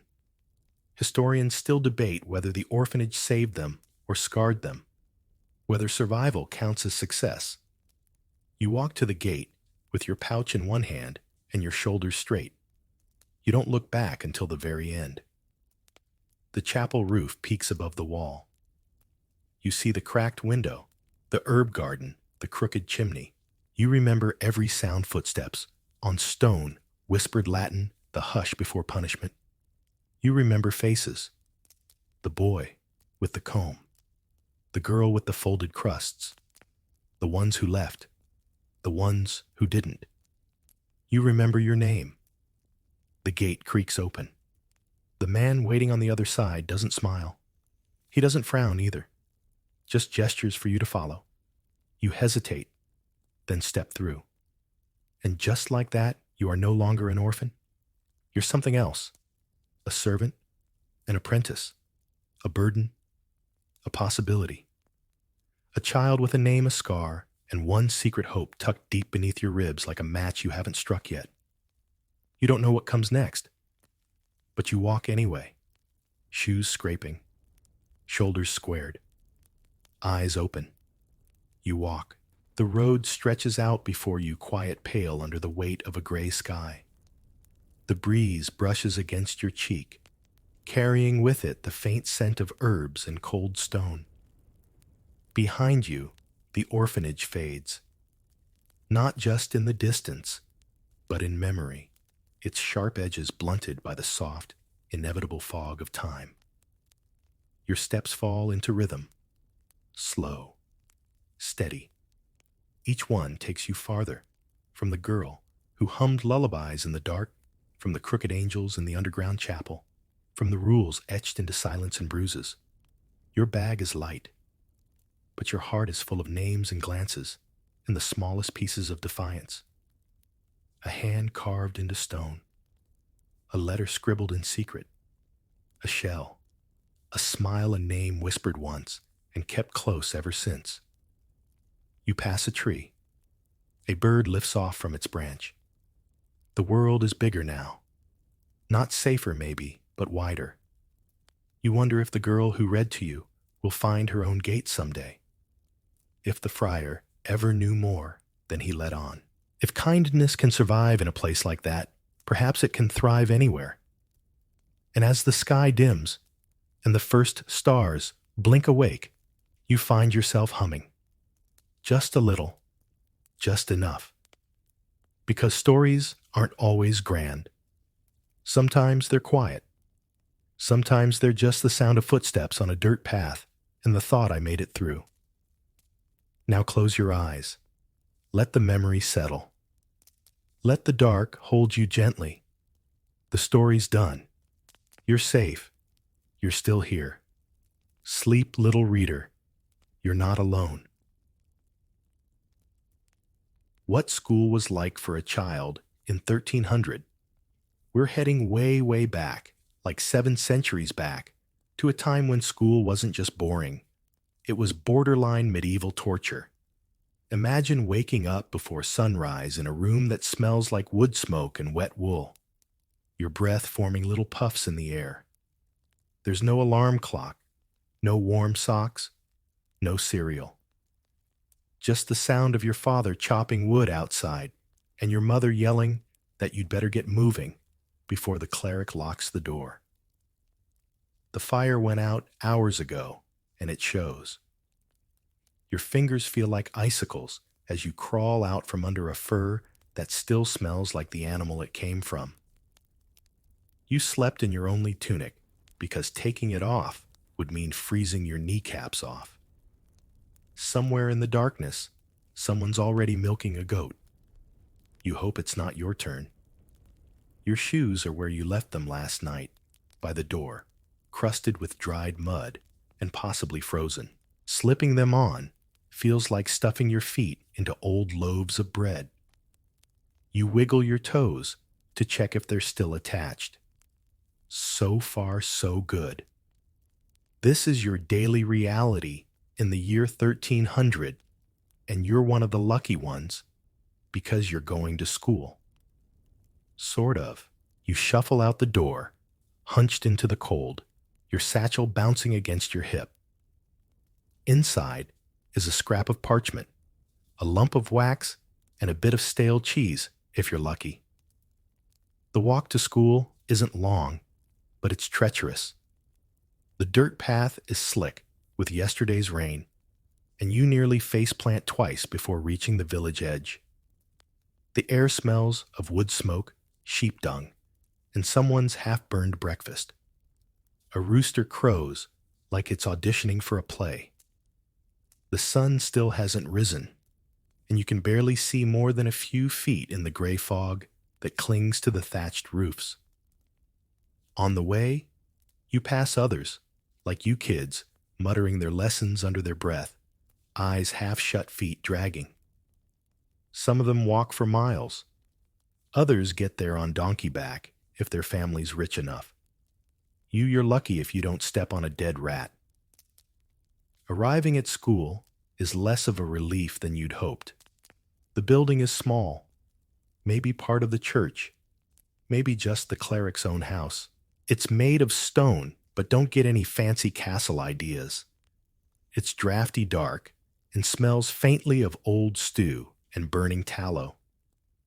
The door creaks open, and there's your classroom, a couple of stools, a long bench, a table stained with ink, and one dusty window doing a terrible job of letting in light. There's a fire in the hearth, but it's mostly smoke. You cough. The others nod at you or don't. No one's feeling chatty this early. You take your place on the bench and wait. The teacher, probably the village priest, or a monk if you're near an abbey, eventually appears yawning into his sleeve. His robe is patched and ink-stained. He's holding a cane that looks suspiciously well worn. Let's be clear. This guy's no Harvard professor. He might know Latin. He might not. Historians still argue whether most village priests could even read. Some probably just memorized enough prayers to bluff their way through. He glances around the room, counting heads like sheep. Deus vult, he mutters. God wills it. And so begins your day. Before anything else, there's prayer. You kneel on the hard stone floor, whispering the Pater Noster while trying not to fall asleep. You've said it 100 times, but still don't fully know what it means. Something about bread and temptation. You say it anyway. And now it's time for nothing. He hasn't started yet.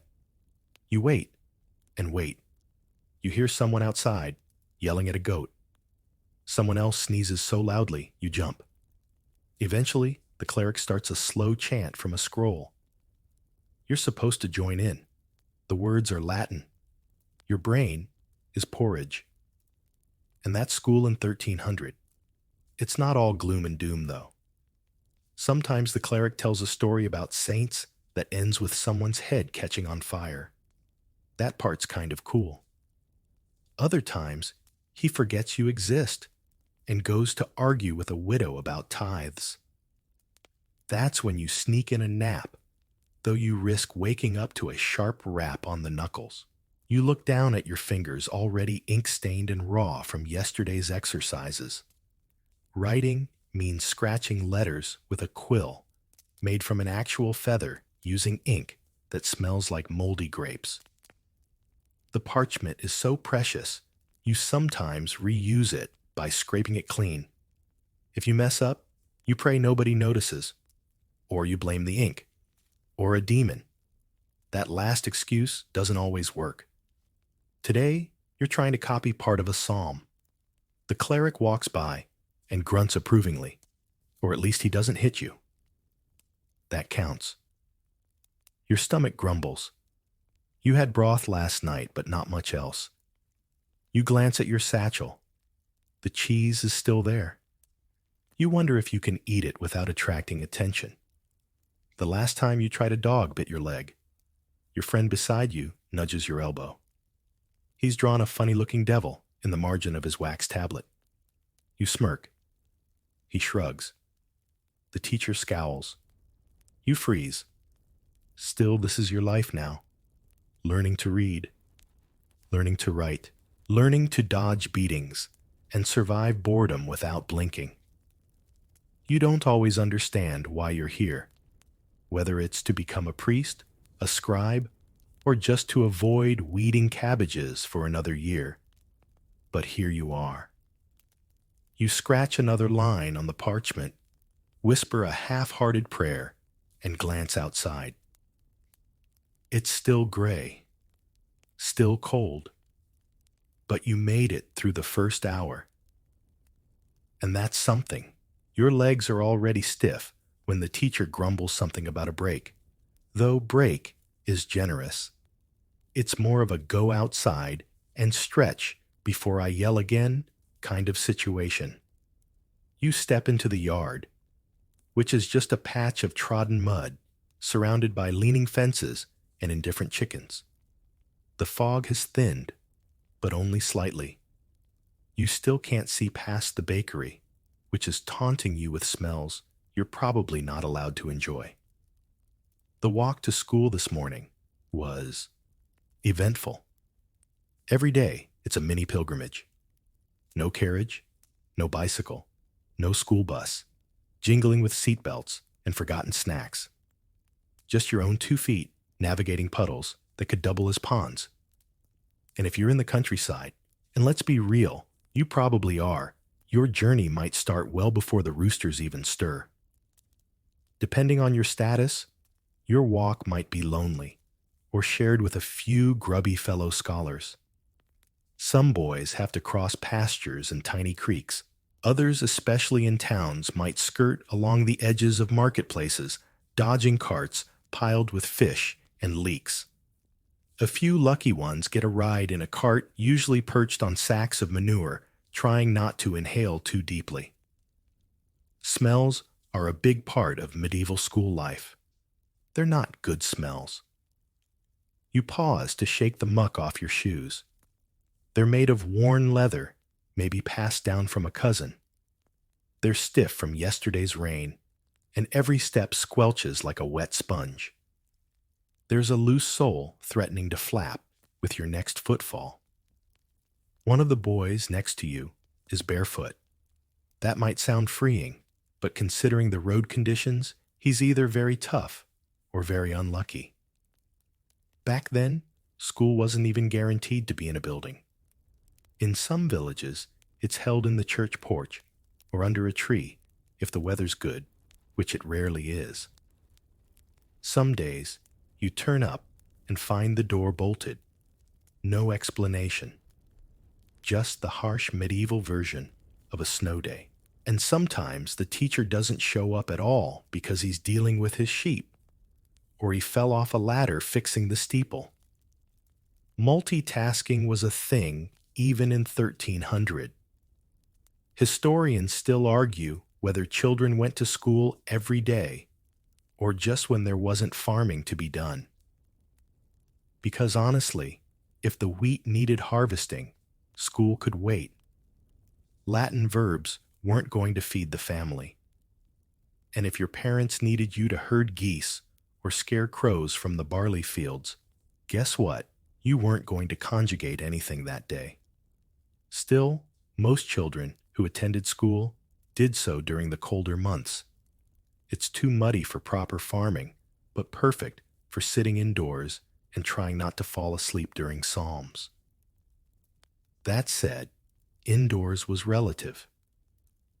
You remember days when the shutters didn't close right and the wind sneaked in like a nosy ghost. One time a bird got into the rafters and pooped on someone's copy of Genesis. You still laugh about that. You glance down the path you trudged this morning. The low stone walls that line the lane are slick with moss. A few kids further down the road are just arriving already late. One of them is dragging a bag of charcoal as punishment. Some teachers make you carry things if you miss the bell. The bell, by the way, isn't always a bell. Sometimes it's a hand-clapped chant, or the sound of someone yelling your name very angrily. You stretch your arms and try to get the blood flowing again. Your satchel shifts against your side, and you hear the clink of your wax tablet. It's cracked in one corner, probably from when you slipped on that manure patch last week. The walk to school is a daily adventure, and not the fun kind. More like, will I make it there, with both shoes still on sort of adventure. You glance at the teacher, now hunched by the fire, mumbling over a scroll. His eyes are half closed. This is your moment of freedom. You and a couple others shuffle toward the edge of the yard and whisper about your morning. One boy claims he saw a wolf. Another says his mother's bread exploded again. You're halfway through an exaggerated story about stepping on a chicken when the cleric's voice cuts through the air like a blade. Back inside, you sigh. Freedom was brief. The mud on your soles has dried into little cakes, so every step crunches as you re-enter the classroom. Someone has added a log to the fire, and it's finally giving off more warmth than smoke. You take your seat and try to avoid the wet spot on the bench left by someone's dripping cloak. The teacher begins a new lesson. This one's about the calendar of saints.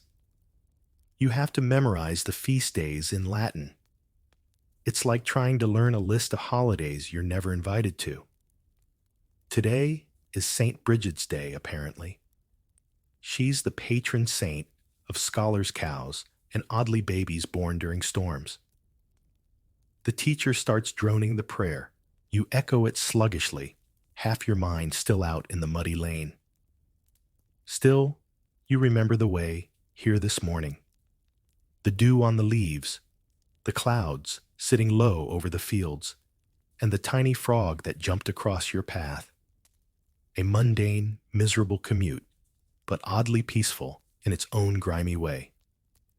There's something almost comforting in the routine. Almost. And even as your ink freezes in its pot, and your seat grows colder by the hour, you know you'll do it all again tomorrow.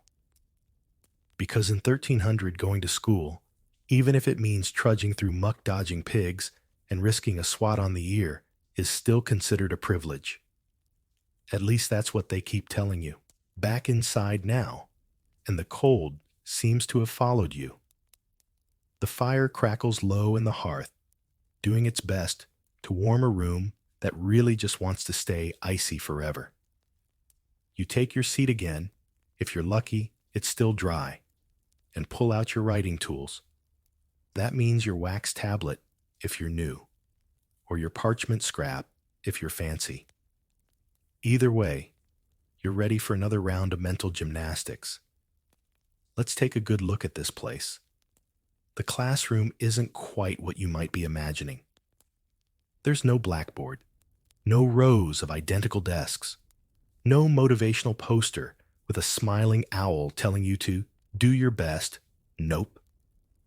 This room is a mess of odd chairs, a warped bench or two, and one big wooden table that's been scratched so much it could be considered an ancient art piece. The air smells like tallow candles, musty books, and wet wool. And someone definitely hasn't bathed in a while. might be you. There's one window, barely large enough to stick your head through, and the glass, if there is glass, is more of a cloudy lump than a clear pane. Light trickles in like it's on lunch break. That means most of your reading is done by candlelight or the dim orange glow from the fireplace. Romantic in theory, terrible in practice. On the walls, not much. Maybe a crucifix, maybe a carved saint. No maps, no colorful charts, no alphabet banners, just stone soot and the occasional spider dangling casually from the rafters. You glance at the teacher. He's sitting at a sloped desk that wobbles slightly every time he writes. He's sharpening a quill with a knife, and from the look of it, he might be doing it more for stress relief than actual need. The rhythm is steady, scrape, scrape, sigh. The man looks tired. He probably is. If he's a cleric, he may have already sung morning mass before school even began. If he's not, he might have been up all night copying texts by candlelight. And if he's neither, well, then you're being taught by someone who may or may not fully understand the book he's reading from. That's not a joke. Historians still argue whether some village teachers just memorized everything phonetically. Still, he commands respect, mostly by virtue of having a stick and no patience. You're seated next to a boy who smells faintly of cabbage. His tunic is patched and 2 sizes too big, probably borrowed from an older brother. He nudges you and points at the ceiling where a fat beetle is slowly making its way along a wooden beam. You both watch in silent suspense, wondering if it'll fall into someone's hair. It does. There's a small shriek, followed by a stern, "Pax!" piece from the teacher. The shrieker immediately tries to act like beetles are part of their daily spiritual growth. You focus back on the room. Your wooden tablet is scuffed and slick in your lap. You carve a few letters into the wax with a stylus, then wipe them away and try again. The air hums with soft whispers and the sound of quills scratching. Every so often, there's a loud sigh from someone struggling with their letters. You all are? In front of the class is a large board. No, not a chalkboard, not even close. It might just be a reused plank, sometimes blackened with soot to make temporary marks. The teacher occasionally writes things there with a chunk of chalk or charcoal. It's not especially helpful, especially when the words start to smudge or the whole board creaks ominously every time someone touches it. You rub your fingers together. They're stained dark with old ink, probably iron gall ink made from oak galls and vinegar. Sounds fancy, right? It's not. It smells sharp and sour. And if it leaks, it stains forever. You've got a brown blot on your sleeve that's been there for months. There's a rumor in class that the ink can burn your skin. It probably can't. Probably. And then there's the parchment.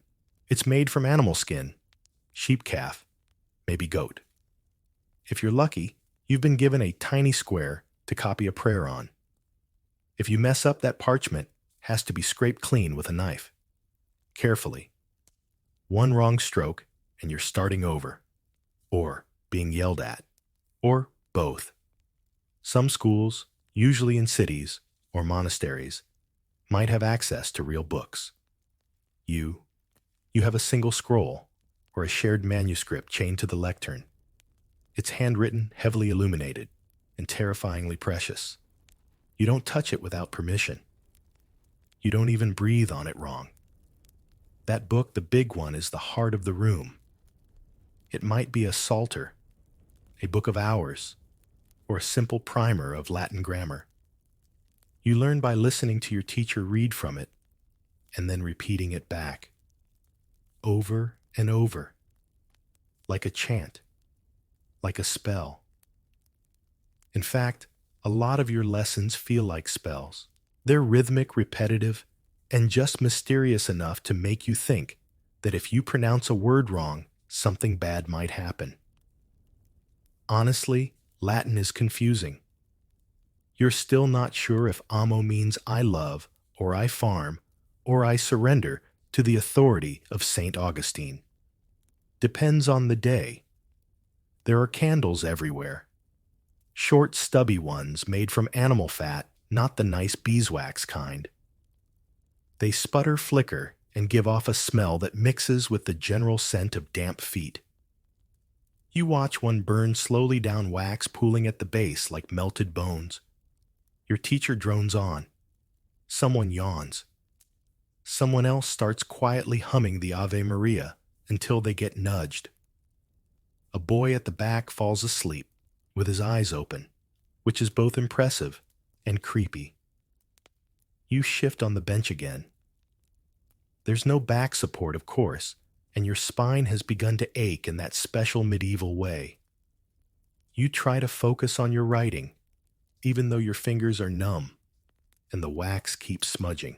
Still, there's something oddly peaceful about it, all the scratching of styluses, the flicker of candlelight, the slow rhythm of murmured prayers.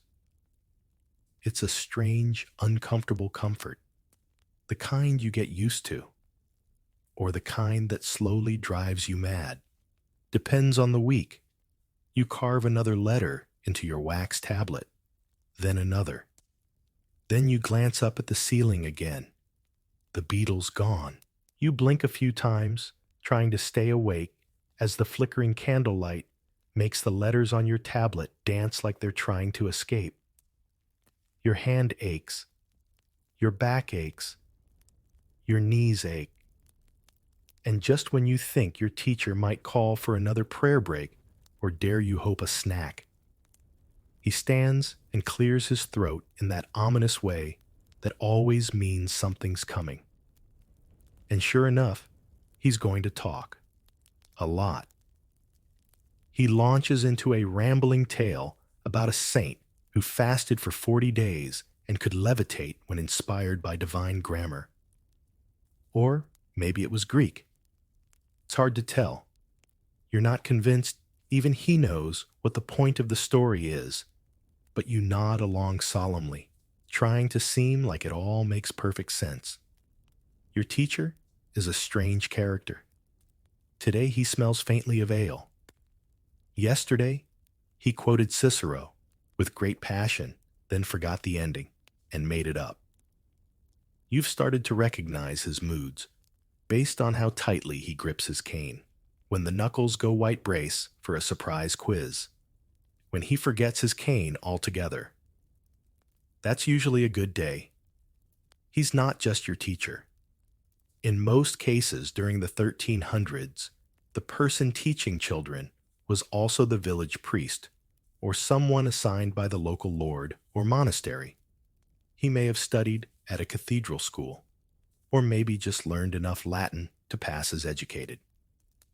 Some teachers are true scholars, others, well, let's just say they know how to read the Bible and shout loudly. Historians still argue whether many local teachers even understood Latin grammar, or just memorized chunks of it like an extremely tired parrot. Either way, he holds all the power. And that power includes deciding whether your mistake was minor or worthy of a whack. You don't want to test him today. He leans over your desk, examining your wax tablet with one squinty eye. You brace yourself. He grunts. Not the worst sound. Then, without comment, he straightens and moves on to the next victim. I mean student. You let out the quietest exhale you can manage without drawing attention. The wax letters smear slightly as your hand relaxes. Now that the talking has slowed, you're allowed to focus again. The teacher calls on another boy to recite a psalm from memory. The poor kid stumbles through it like he's had a head injury. He mispronounces misericordium as something closer to miserable chord, which feels about right. The teacher sighs deeply, then gestures to the cane. The boy flinches, but it's just a warning. This time, when he's not threatening with sticks, your teacher also fills in other roles. He might be the one who blesses, the bread teaches, Sunday Mass, collects tithes, and sometimes even writes legal documents for the village like wills and marriage contracts.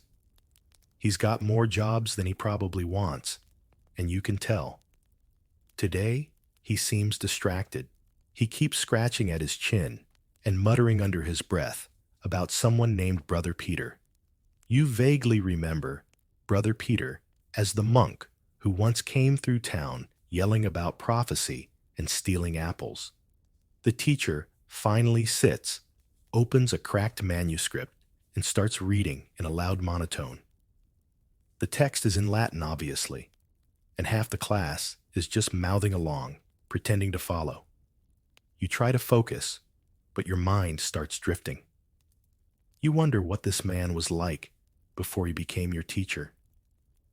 Was he always this grouchy? Did he have dreams of being a bishop, a scribe in a big cathedral, maybe even a scholar in Paris? But then fate handed him a cold room full of fidgeting boys and a pile of half-melted candles. Or maybe he likes this. Maybe he enjoys yelling Silentium 10 times a day and watching you all squirm. It's possible. The cane-wielding grin he gave yesterday says as much. But he's also the one who shared dried figs on St. Hilary's Day, and the one who let you touch the big chained book once, carefully, for 2 seconds. So maybe he's not all cane and no heart. There's a break in the lesson. The teacher starts preparing the afternoon readings. You look around. One kid is picking at a scab on his arm. Another is braiding hay into something that may or may not be a noose. You quietly scratch a crude drawing of a dragon into the wax on your tablet. You give it wings and an annoyed expression, just like your teacher. And now the real fun begins writing practice. Your teacher comes around with a quill for each student. You get one that's slightly bent at the tip. Perfect. You dip it into the ink pot very carefully. The ink is dark and smells sharp, like it might eat through your fingers. You hold your breath and start to copy a line from the Psalter Dominus Illuminatio Mea. The Lord is my light. Which is ironic considering your candle just sputtered out. You scratch out each letter slowly, the quill catching every few strokes. If you press too hard, the parchment tears. If you press too soft, the ink pools. And if you so much as sneeze goodbye entire morning's work, there's no eraser, just your fingernail. Or the hope that no one notices the giant ink blot covering your sins. Across the room, someone drops their quill. The teacher sighs again, his fifth of the hour. You keep writing. The ink smudges as your hand shakes. Your dragon is now a blur.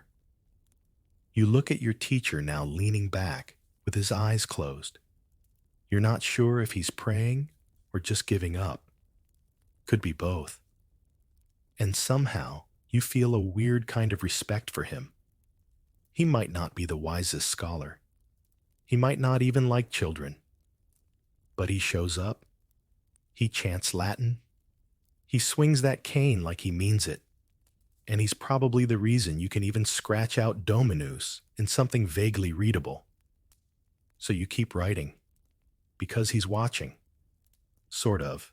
You're hunched over your desk, still fighting with that quill when it finally happens. The nib splinters. A tiny crack splits it right down the center, and now it scratches more like a claw than a writing tool. You pause, hold the sad feather up to the light, and sigh. Your teacher notices, but just shrugs and gestures to the knife at the edge of his desk. Time to fix it yourself. You take the quill over carefully, like it's a sacred relic. The knife isn't especially sharp, and your hands aren't exactly surgeon steady after 4 hours of copying prayers and avoiding beatings. You do your best to recarve the tip. It ends up looking slightly better than before, though now it writes at a weird angle and leaks more ink than it should. Still, this is life in 1300, and your standards have adapted. You call that a win. Let's talk about the tools you're using, because nothing about this setup screams easy learning. First, your writing surface. If you're new or just poor, which is likely you're working on a wax tablet, that's a thin piece of wood filled with hardened beeswax. You scratch letters into it with a metal or bone stylus. And when you're done, or when you mess up badly enough, you smooth the surface over with the flat end and start again. It's like the world's least fun Etch-a-Sketch. Also, it smells faintly like honey and old sheep. If you're older or lucky, or maybe both, you've graduated to real parchment, not paper parchment. This is animal skin that's been cleaned, stretched, scraped, and dried until it's thin and pale and just flexible enough to roll into a scroll or sew into a book. The process is intense. It takes one whole sheep to make just a couple sheets of usable parchment. You try not to think about that when your ink smears. And the ink, oh the ink. This is not your basic ballpoint pen blue. Medieval ink is usually made from oak galls, those weird little growths on oak trees mixed with iron salts and vinegar. It's called iron gall ink, and it stains everything. It'll eat through fabric ruin wood and make your fingers look like you've been punched by a squid. You try to keep the ink in its little pot, but the pot is small and always a little too full. You dip your quill and gently scrape the excess off on the rim, but no matter how careful you are, it still blobs occasionally. Sometimes the ink is too thick, sometimes too thin. Sometimes it smells like it's gone off, and the flies start hovering. You try not to notice. As for the pens themselves, they're quills, usually goose feathers, because geese are angry and everywhere. You pluck the feather, trim it to shape, and cut the nib with a sharp knife. A badly carved quill makes your letters wobble. A too sharp one rips the parchment. A dull one smudges everything into oblivion. There's a real art to it, and you're not sure you've mastered it. Neither is your teacher. One boy in your class insists on using a crow feather instead. He says it makes his handwriting faster. You suspect he just likes being dramatic. You pause for a moment to study your work. The letters aren't perfect, but they're legible. That's a win. You blot a small dot of ink with a scrap of wool and breathe a tiny sigh of relief. Then your quill promptly drips another blob onto the page. You resist the urge to cry, just barely. Historians still argue whether students in village schools had access to good materials or just used whatever was available, wax-broken styluses, spoiled ink. The truth probably varies wildly depending on where you were.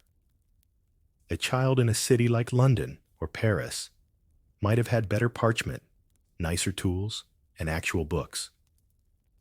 You've got ink stains on your knees and a splinter from your bench. There's also the knife, not the discipline cane, though that's always nearby, but the tiny penknife you use to sharpen your quills and scrape parchment. It's a tool, but also a little symbol of maturity. You try to wield it carefully, carving just enough feather away to keep your writing legible. One boy in your class tried to make his too sharp and sliced the parchment. The teacher didn't take that well. You glance around. Some kids are still hunched in concentration faces inches from their parchment. Others have given up and are doodling in the margins. Little saints, angry dragons, rude peasants mooning each other. One girl has drawn a very impressive chicken. You're not sure if that's supposed to be theological. Books are the final piece of this puzzle, and you don't have many. In fact, your entire classroom might share one manuscript. That's why copying is so important. You copy texts to memorize them, yes, but also to make new versions of them, your own tiny psalter, even if the ink is blotchy and the letters look like they've been drawn during a minor earthquake. If you're in a monastery school, you might get to help illuminate the margins with gold leaf and bright colors. But in your dusty village setup, color's a luxury. If you've got red ink, it's a feast day. If you've got gold, you've probably stolen it. You stretch your cramped fingers and glance toward the window. Still gray. Still cold. The fire sputters in the hearth, and someone's sneezing uncontrollably in the back. Probably parchment dust. Your teacher paces slowly, now hands behind his back, inspecting your writing. He stops behind you. You feel his breath on your neck. He looks down, says nothing, then moves on. A miracle. You keep going. Scratch by scratch, letter by letter. Dominus illuminatio mea. Again and again. And even though your back is aching and your quill hates you, there's something almost hypnotic about it. You enter a rhythm. Dip, scratch, breathe, repeat. Like a monk, like a scribe, like someone who maybe is actually learning something. Until your ink pot tips. And now your sleeve is black, your parchment is ruined, and your dragon drawing has drowned in a tidal wave of oak gall ink. Of course, the silence breaks with a thud, your elbow knocking the ink pot over, and then a sharp gasp. You freeze sleeve-soaked parchment ruined, and 3 fellow students staring at you with wide, horrified eyes. Your dragon illustration is now a blob of misery. Its wings have dissolved into a sad puddle, and one of its eyes has dripped clean off the page. So much for your budding career as a medieval fantasy scribe. You glance toward the teacher, who stops mid-sentence and turns slowly, like a man preparing to confront doom. He sees the mess. His nostrils flare. You brace for the cane or the yelling, or at least an extended sermon on the virtues of patience and not destroying valuable resources.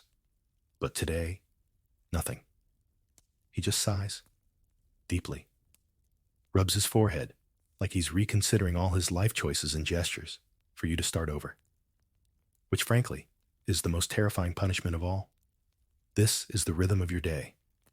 Write, chant, copy, pray, maybe bleed a little when your stylus slips. Then repeat. For hours. The structure of a medieval school day is both rigid and chaotic. It all depends on your teacher, your location, and your level of divine intervention. Most schools follow a monastic rhythm. That means you rise before dawn. You already did that. Thanks and structure lessons around prayer times, matins, lauds prime, and so on. It's less welcome to third period and more. Now that we've begged forgiveness, let's conjugate. The morning is usually for rote learning. You memorize prayers, biblical passages, and grammatical formulas. You're told to repeat phrases aloud over and over until your tongue goes numb and your brain follows suit. If you're lucky, there's singing involved, Gregorian chant, slow and mournful, echoing in your ears like the world's oldest lullaby. After a while, your brain stops resisting and just goes with it. Latin seeps in like cold through a cracked wall. You're not sure what most of it means, but the sounds are familiar. They become a rhythm of their own, Gloria Patri, et Filio, et Spiritui Sancto. You know how to say it. Whether you understand it, that's a different story. And don't even get started on grammar. Latin grammar is the schoolroom's favorite weapon. Declensions, conjugations, genders, cases you're expected to memorize endless lists and repeat them aloud. Your teacher might even have a rhythm for them, tapping his cane on the floor as you chant, Amo amas amat, amamus amatis amant. You say it until it loses all meaning. You say it in your sleep. You dream about irregular verbs wearing tunics and judging you silently from the corner of the room. Some teachers use rhyme schemes to help.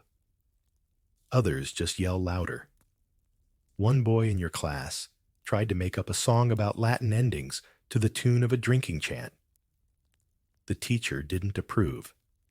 The cane made that very clear. Afternoons are for practice, copying texts, quiet repetition, and more writing. That's when your fingers start to cramp and your neck begins to stiffen. You've developed the spine of an old monk and you're 12. You occasionally roll your shoulders like you've been plowing fields, but no one notices. Everyone else is equally miserable. And yes, there's punishment. Discipline is baked into the routine. If you speak out of turn, thwack. Wrong answer, thwack. Daydreaming. Definitely thwack. Some teachers keep bundles of birch twigs by the desk. Others favor a flat board called a ferula. Some just prefer their hand. The sting is sharp, quick, and usually accompanied by a lecture on moral decay. You've learned to flinch at silence. That's when the teacher's footsteps creep closer. You've also learned that avoiding eye contact doesn't always help. Sometimes he just picks whoever looks the most comfortable and decides it's time to test your verb endings. You, for instance, are just now getting over the trauma of last week's surprise exam, in which you had to decline puella across 5 cases while holding a candle between your knees. Why? Because focus builds discipline. Also, probably because your teacher was bored. Even break time isn't really a break. You're usually sent outside to recite aloud, pacing in the yard, with the other students all muttering like tiny monks in training. Sometimes you chant together. Sometimes you chant against each other, turning it into a weird race. Who can memorize faster? Who stumbles first? Who accidentally skips the vocative? And sometimes, if your teacher's feeling generous, he'll tell you a story. Maybe about a saint who converted a talking bear, or about a student who once wrote an entire psalm from memory while being chased by bees. You're still not sure if that one's true. These moments break the monotony, and for a few fleeting seconds, you almost like school. Almost. One rare but exciting event is dictation. The teacher reads a sentence slowly, while you write it down word by word. He reads it once, then again, slightly faster, then once more, barely above a whisper. You're expected to keep up, even though your ink is smudging, your parchment is slippery, and someone behind you is definitely whispering misericordia just to throw you off. When your dictation is done, you bring it up to be inspected. The teacher frowns, taps a mistake, and gestures for you to fix it. No explanation, just tap. Then walk of shame. You shuffle back to your seat, trying to blot the error without making it worse. Some days you get lucky. You recite your prayers right, your pen doesn't explode, and no one rats you out for your dragon doodle. Other days, like today, you spill ink all over everything and realize that your parchment's now stuck to your sleeve. You're wearing Psalm 23. It's not a fashion statement. Still you endure. That's what school is, not joyful discovery or creative exploration, not in 1300. It's endurance. It's repetition. It's cold fingers and sore knees and the distant hope that someday, maybe knowing what subjunctive mood means, will get you out of milking the goats. The teacher, announces the end of the current lesson. You stretch discreetly, feeling every ache from hours of sitting like a stone gargoyle. The candle beside you has burned nearly down to a nub. A little puddle of wax pools near your ink pot, and for a moment you poke it with your stylus just to feel something other than educational despair. You made it through another part of the day. Barely. You don't even hear the teacher's next sentence. You're too busy peeling the corner of your sleeve off your parchment, hoping it doesn't tear. Half the psalm is now permanently embroidered onto your clothes, and you're thinking about just pretending it's intentional. Religious fashion, he drones on from the front of the room, his voice flat and nasal, like a monk reading from a sermon he doesn't believe in anymore. You catch snippets: Deus, Gloria, Virtus, all the usual suspects. You rub your temples trying to remember whether Gloria is nominative or accusative and whether anyone really cares. Eventually, he switches gears. Time for memorization. Again. This time, it's a chunk from Boethius, or Isidore of Seville, maybe even Aristotle, if your school's ambitious and has a rich patron. The text is read aloud, one sentence at a time, and you're supposed to repeat it until it sinks into your soul. Or your skull, whichever cracks first. So you recite Tempus fugit sicut umbra. Time flies like a shadow. You say it out loud slowly, with a group of other weary ink-stained children who sound more like monks at a funeral than future scholars. The phrase hangs in the air, one of those haunting Latin lines that sounds poetic because it is. But nobody here seems moved. The only thing flying is your patience. Welcome to literacy in the 1300s, a world where you learn by never stopping the repetition. Understanding. That's optional. And here's the kicker. Most of you don't even read in your native tongue. The whole school experience, especially if run by a church or monastery, is conducted in Latin. Not English, not French. Not the mix of local dialects you hear in the streets. No, you're being trained to chant prayers, copy scriptures, and maybe write formal letters, but not to read a letter from your grandmother unless she's St. Hildegard. Most kids never become truly literate. They learn just enough to scrape by their prayers, a few psalms, maybe a letter to a local lord. If they're destined for the church, they'll go further, grammar, logic, and maybe some philosophy. If not, they'll leave school with half a dozen Latin phrases in their head and a permanent twitch whenever someone says declension. Historians still argue whether most students ever truly understood what they were memorizing. Did they absorb the meaning of Scripture, or just its sound? Were they being educated, or just turned into chanting machines with sore hands and a vague fear of vowels? Honestly, it's hard to tell. You look down at your tablet. The wax is warm from your hand and slightly sticky. You've carved Dominus Reget Me so many times, it's become automatic. You don't even hear the words anymore. They just fall out of you like clockwork. And writing, that's a luxury skill. Only the wealthiest schools, often run by monastic orders, have enough parchment to let students truly practice their penmanship. Everyone else? You use wax until you're nearly grown. When you do get to write on parchment, the stakes are high. One mistake, and you're scraping away the error, praying you don't thin the skin too much. Your hand cramps again. You switch to your other hand, just for relief, but that doesn't go well. The letters come out lopsided and uncertain, like they've just woken from a bad dream.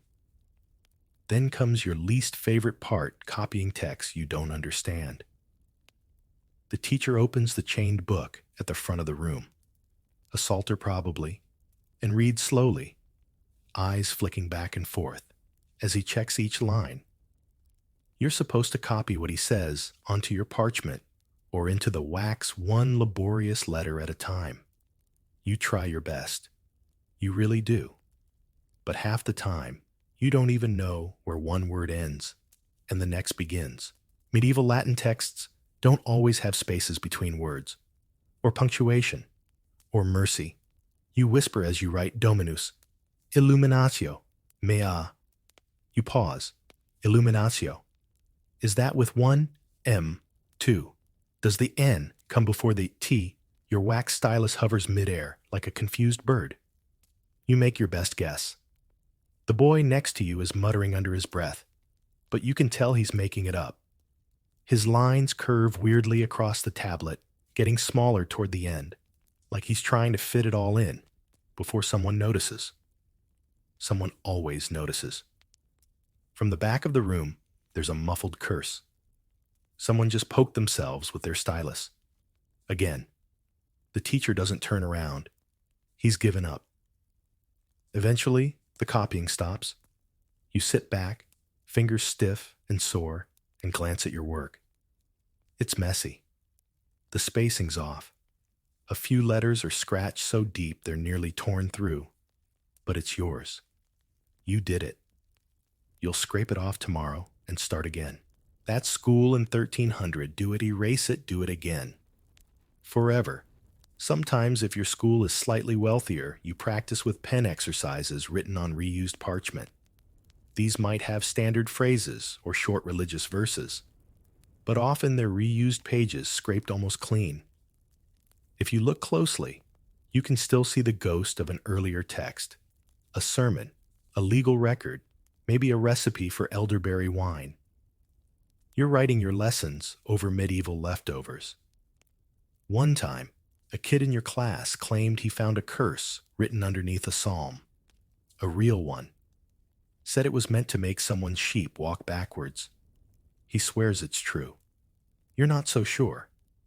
What's certain is that you're always learning the same thing: how to mimic, how to repeat, how to carve letters into wax, or scratch them into parchment until they're burned into your muscle memory.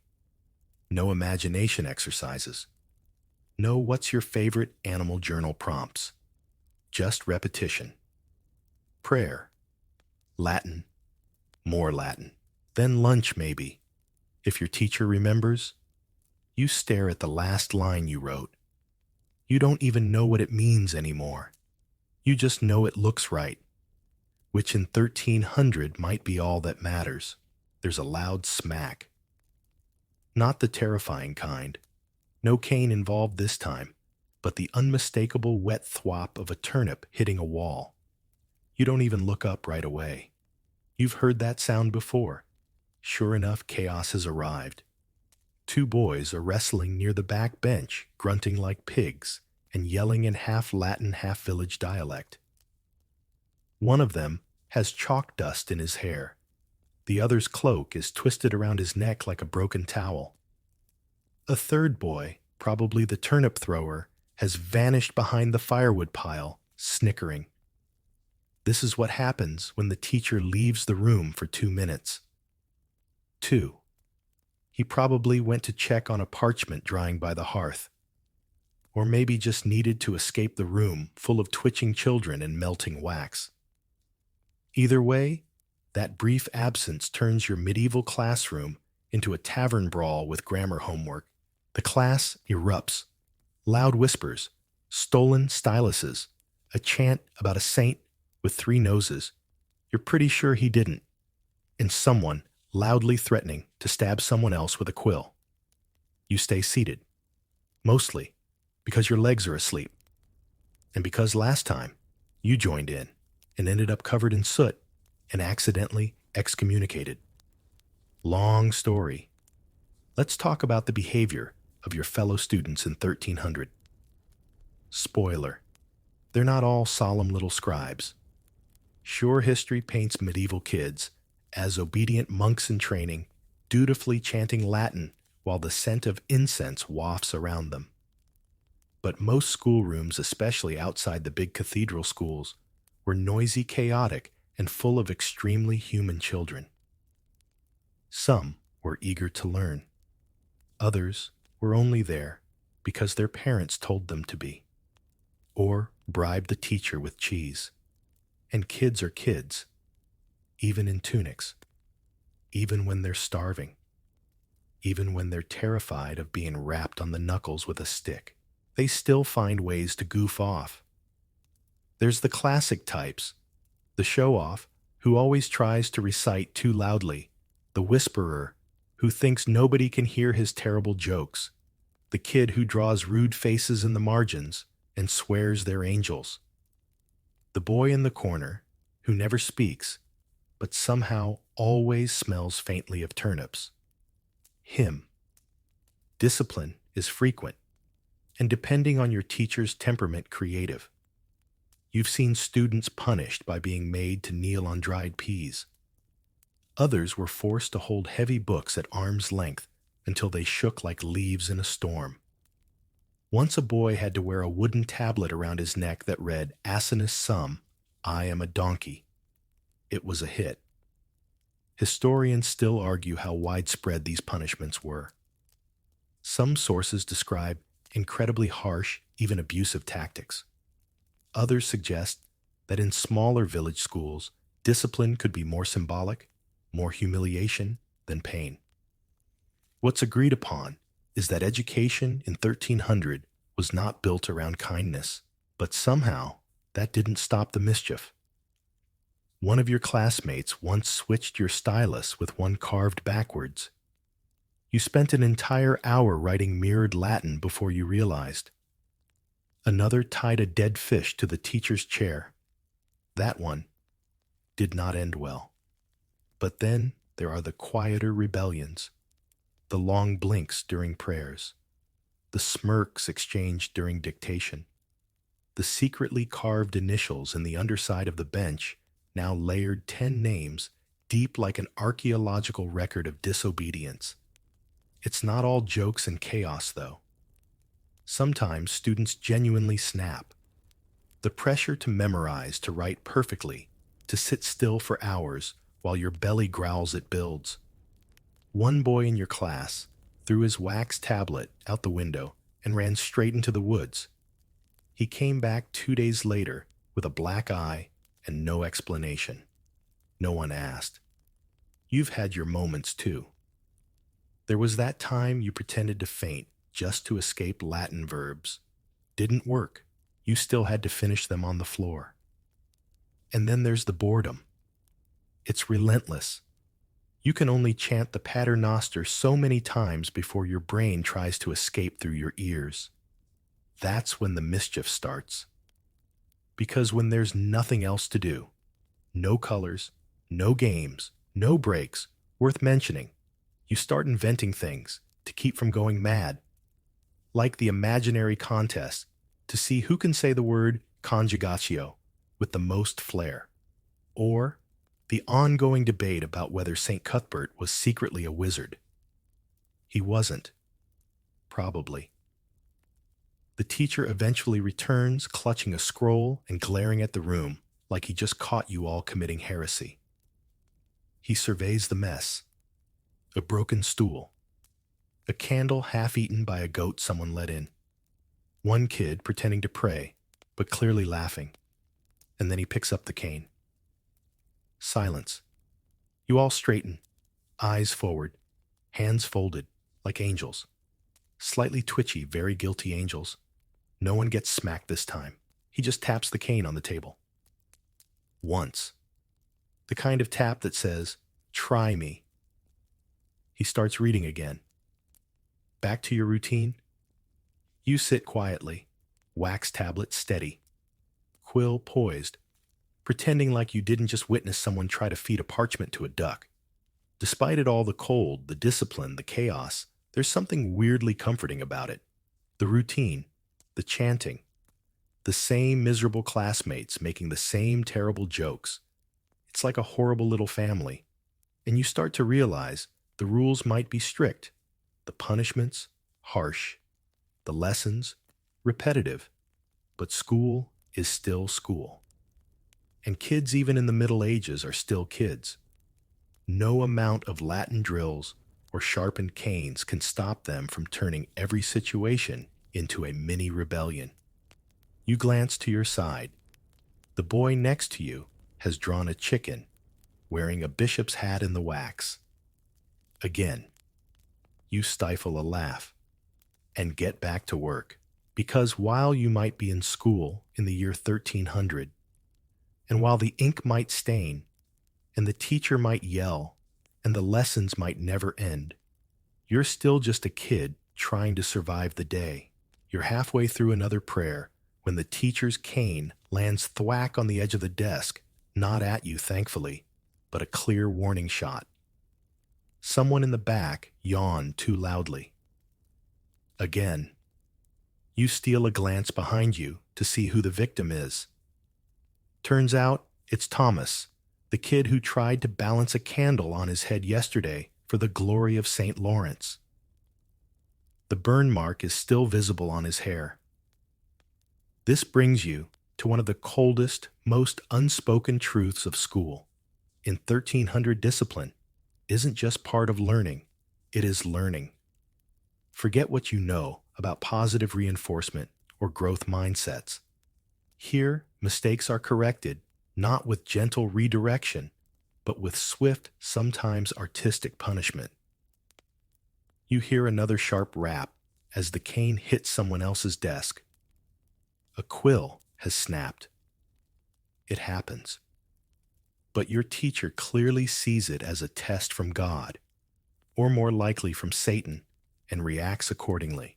He mutters something about idle hands and glares as if the boy purposely broke it to challenge the moral fabric of the school. The cane is always nearby, usually just in reach of the teacher's hand, sometimes leaning dramatically in the corner, like an actor waiting for its entrance. Some are simple sticks, others wrapped with thin leather or birch bark. One teacher in a neighboring village reportedly carved little saints into his cane, so it felt extra righteous when he used it. That's dedication. You've been on the receiving end, of course. Everyone has. Maybe a few swats to the palm for speaking without permission, or a sharper strike across the back of the hand for smudging ink across the page too carelessly. Once a kid sneezed too loudly during mass recitation and got tapped on the nose for breaking rhythm. And the punishments go beyond the cane. You've seen classmates made to kneel for hours on cold stone floors, arms outstretched like they're waiting to be crucified. One boy was forced to wear a wooden board around his neck with the word Stultus Fool painted on it in black ink. Another had to recite Psalm 119 backward. That punishment lasted 3 days. He cried on day 2. You still remember it. Historians still argue about how far this discipline went. In cathedral schools, where future clergy were trained, the punishments were likely more measured, perhaps even structured, into formal correction rituals. But in small village schools like yours, it's a bit more freestyle. Your teacher is the law. He's priest, judge, and jury. He's been given the sacred task of educating your soul and your brain, and if your soul happens to get whacked on the way to enlightenment, so be it. But not all discipline is physical. Shame plays a massive role. The teacher loves to single out the unprepared, the sleepy, the ones who get their declensions confused looking at you. He might make you stand and recite in front of everyone, your voice cracking as you stumble over Gloria in excelsis Deo. He might make you repeat your mistake 10 times while the others snicker. You remember the last time this happened. You'd mixed up the cases in a sentence about St. Peter. You said he was possessed instead of possessor. One vowel off, and suddenly he's frothing at the mouth instead of holding a key. Your classmates laughed for a week. You still hear it in your dreams. Some schools use public humiliation as a learning tool. If you didn't memorize your lesson, you might be forced to carry a heavy slate over your head all day, or sit with a paper donkey hat. It's not exactly Montessori. You've gotten good at avoiding attention. Keep your head down. Speak only when called on. Memorize more than required. Laugh quietly. Never draw attention. Never correct the teacher, even when he says fourth declension, and you know it's third. But sometimes the punishments are so absurd they become comedy. Like last week, when someone swapped out the inkwell with watered-down wine from the vestry. The teacher tried to correct a student's spelling and instead ended up giving a very poetic, slightly slurred sermon about divine justice.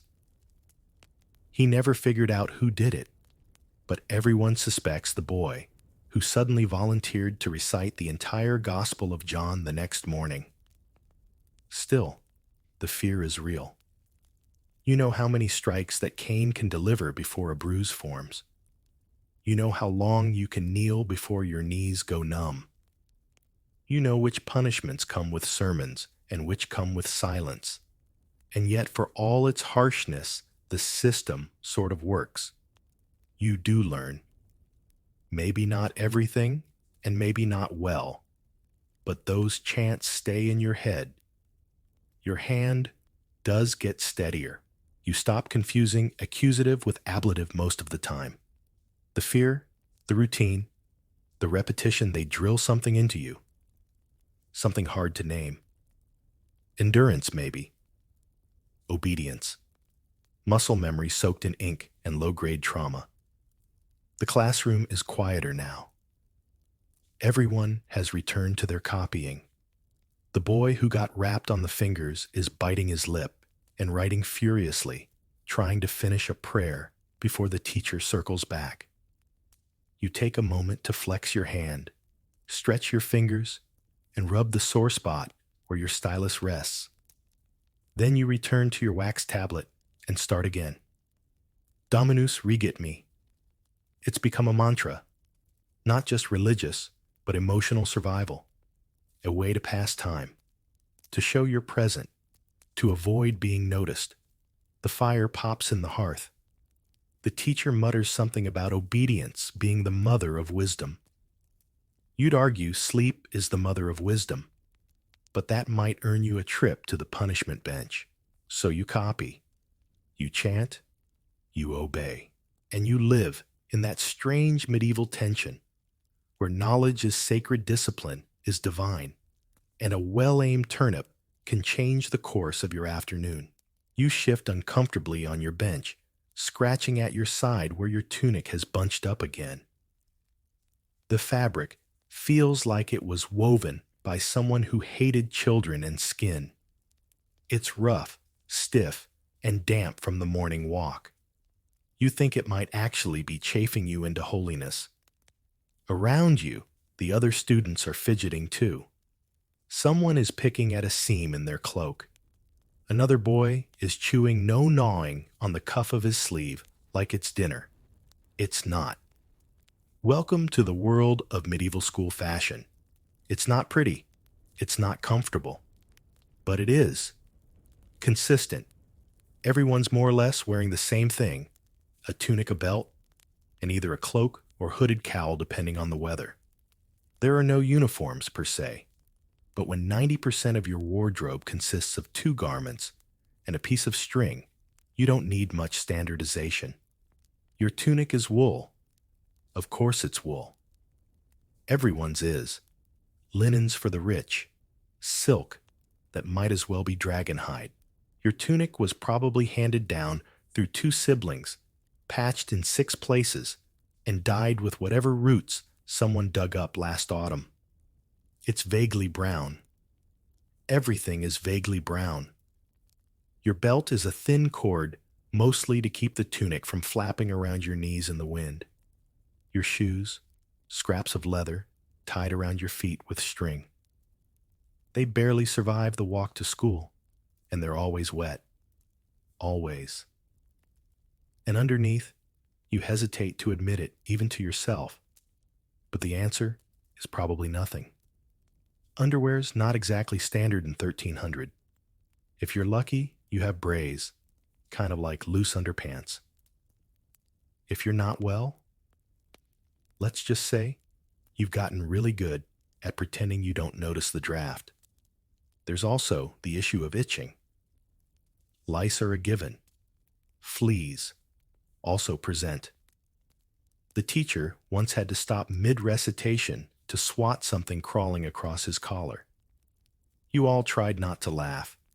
He still gave two of you extra penance readings just in case. And no one washes these clothes very often. Water is cold. Soap is rare. Baths happen only when someone dies, gets married, or offends God in a particularly smelly way. Your tunic has seen things. It's absorbed ink, candle smoke, tears probably blood not yours, and half a bowl of barley porridge. The girl who sits at the front, one of the only girls in your class, which is rare and weirdly controversial, wears a similar tunic, but hers is belted differently, more tightly, with a bit of cloth wrapped around her hair. The teacher says she's training for the convent, which apparently means extra prayers and slightly better fabric. Historians still argue how common it was for girls to attend school at all. In towns, a few lucky daughters of merchants or nobility might learn to read, especially if they were bound for a nunnery. But in a village like yours, girls rarely sit at these benches unless the priest is feeling very, very progressive. Back to your clothes. You tug at your sleeves again. They're too short, and your wrists are always cold. The cuffs are frayed. You once tried to stitch them with picket thread and ended up poking yourself 3 times. You gave up and called it ventilation. It's not just the discomfort, it's the smell. You're not entirely sure what you smell like, but judging by the faces people make when you walk past, it's not floral. It's probably a mix of smoke, unwashed wool, and despair. You once found a beetle nesting in your belt loops. And it's not just you. The classroom has a collective odor. Damp cloaks, wet leather sweat, and ink fumes mix with the faint scent of something burning in the fireplace, hopefully just firewood. One time, it was someone's sleeve. You all watched it smolder until the teacher casually slapped it out with a salter. Despite the general filth, there's still fashion. Sort of. The rich kids there are 2 in your class, wear slightly better shoes, slightly finer wool. And this is outrageous, a second belt purely decorative. One even has a colored sash. You pretend not to care, but part of you dreams about someday owning your own colored thread. Jewelry is banned, obviously. This is a school, not a feast day. But that doesn't stop a few boys from carving rings out of wood and wearing them under their sleeves. One even painted his with soot and goat grease. It looked terrible, but we all applauded anyway. Cloaks are another subtle status symbol. The thicker the cloak, the wealthier the wearer. The teacher's cloak, for example, is double-layered wool with a hood. You've all touched it at least once while pretending to hand him a scroll. It's soft. It smells like incense and old ink. In other words, education. In winter, you stuff straw into your shoes to keep your toes from freezing. In summer, you roll your sleeves up until the teacher tells you to roll them back down, citing discipline or dignity or something equally vague. And then there's the hat situation. Technically, hats are not allowed in school unless they're part of religious garb. But that hasn't stopped some students from getting creative. One boy carved a crown out of parchment scraps and wore it under his hood for a full week before anyone noticed. When he was finally caught, the teacher made him read about humility for 2 hours straight. You glance around the room again. A dozen drab tunics, a dozen belts. a dozen pairs of cracked shoes, and tired eyes, and ink-stained fingers. You're not stylish. You're not clean. You're definitely not comfortable. But you're here, learning, surviving, one scratchy woolen day at a time. Your stomach growls, loudly. You glance around, embarrassed, but no one notices. Either they're too busy copying their Latin, or their own bellies are groaning louder. Hunger is just part of school in 1300. It rides alongside the ink blots and sore fingers like an invisible, slightly mocking classmate. You shift on your bench, trying to ignore it, but it's not easy. Especially when someone in the corner casually unwraps a small cloth to reveal, yes, a boiled onion. The smell hits you instantly. It's not unpleasant, but it's enough to make your mouth water. That kid's probably the son of a merchant. They always get onions, and sometimes apples. Real ones, not the shriveled windfall you find in the ditch behind the church. Your own lunch consists of a lump of hard cheese and a hunk of bread that could double as a weapon. You nudge your satchel open and peek inside. Still there. Still sad. But at least it didn't grow mold today. That's your new standard for food optimism. Break time is when the idea of lunch might enter your reality, though lunch is a generous term. Most days, you get no official mealtime. The teacher pauses when he's hungry, not you. If you're lucky, you get a moment to nibble while he's distracted by a parchment that caught fire or a student trying to eat their stylus again. And even if you do get the chance to eat, you have to do it fast, like shove it in your face while pretending you're praying fast. You once tried to share a crumb with the boy next to you and nearly got the cane for fostering idleness. So what do medieval school kids actually eat? Whatever they can carry honestly. Bread is the big one. Dense, dark, and made from coarse flour. You've bitten into some loaves that felt like eating gravel.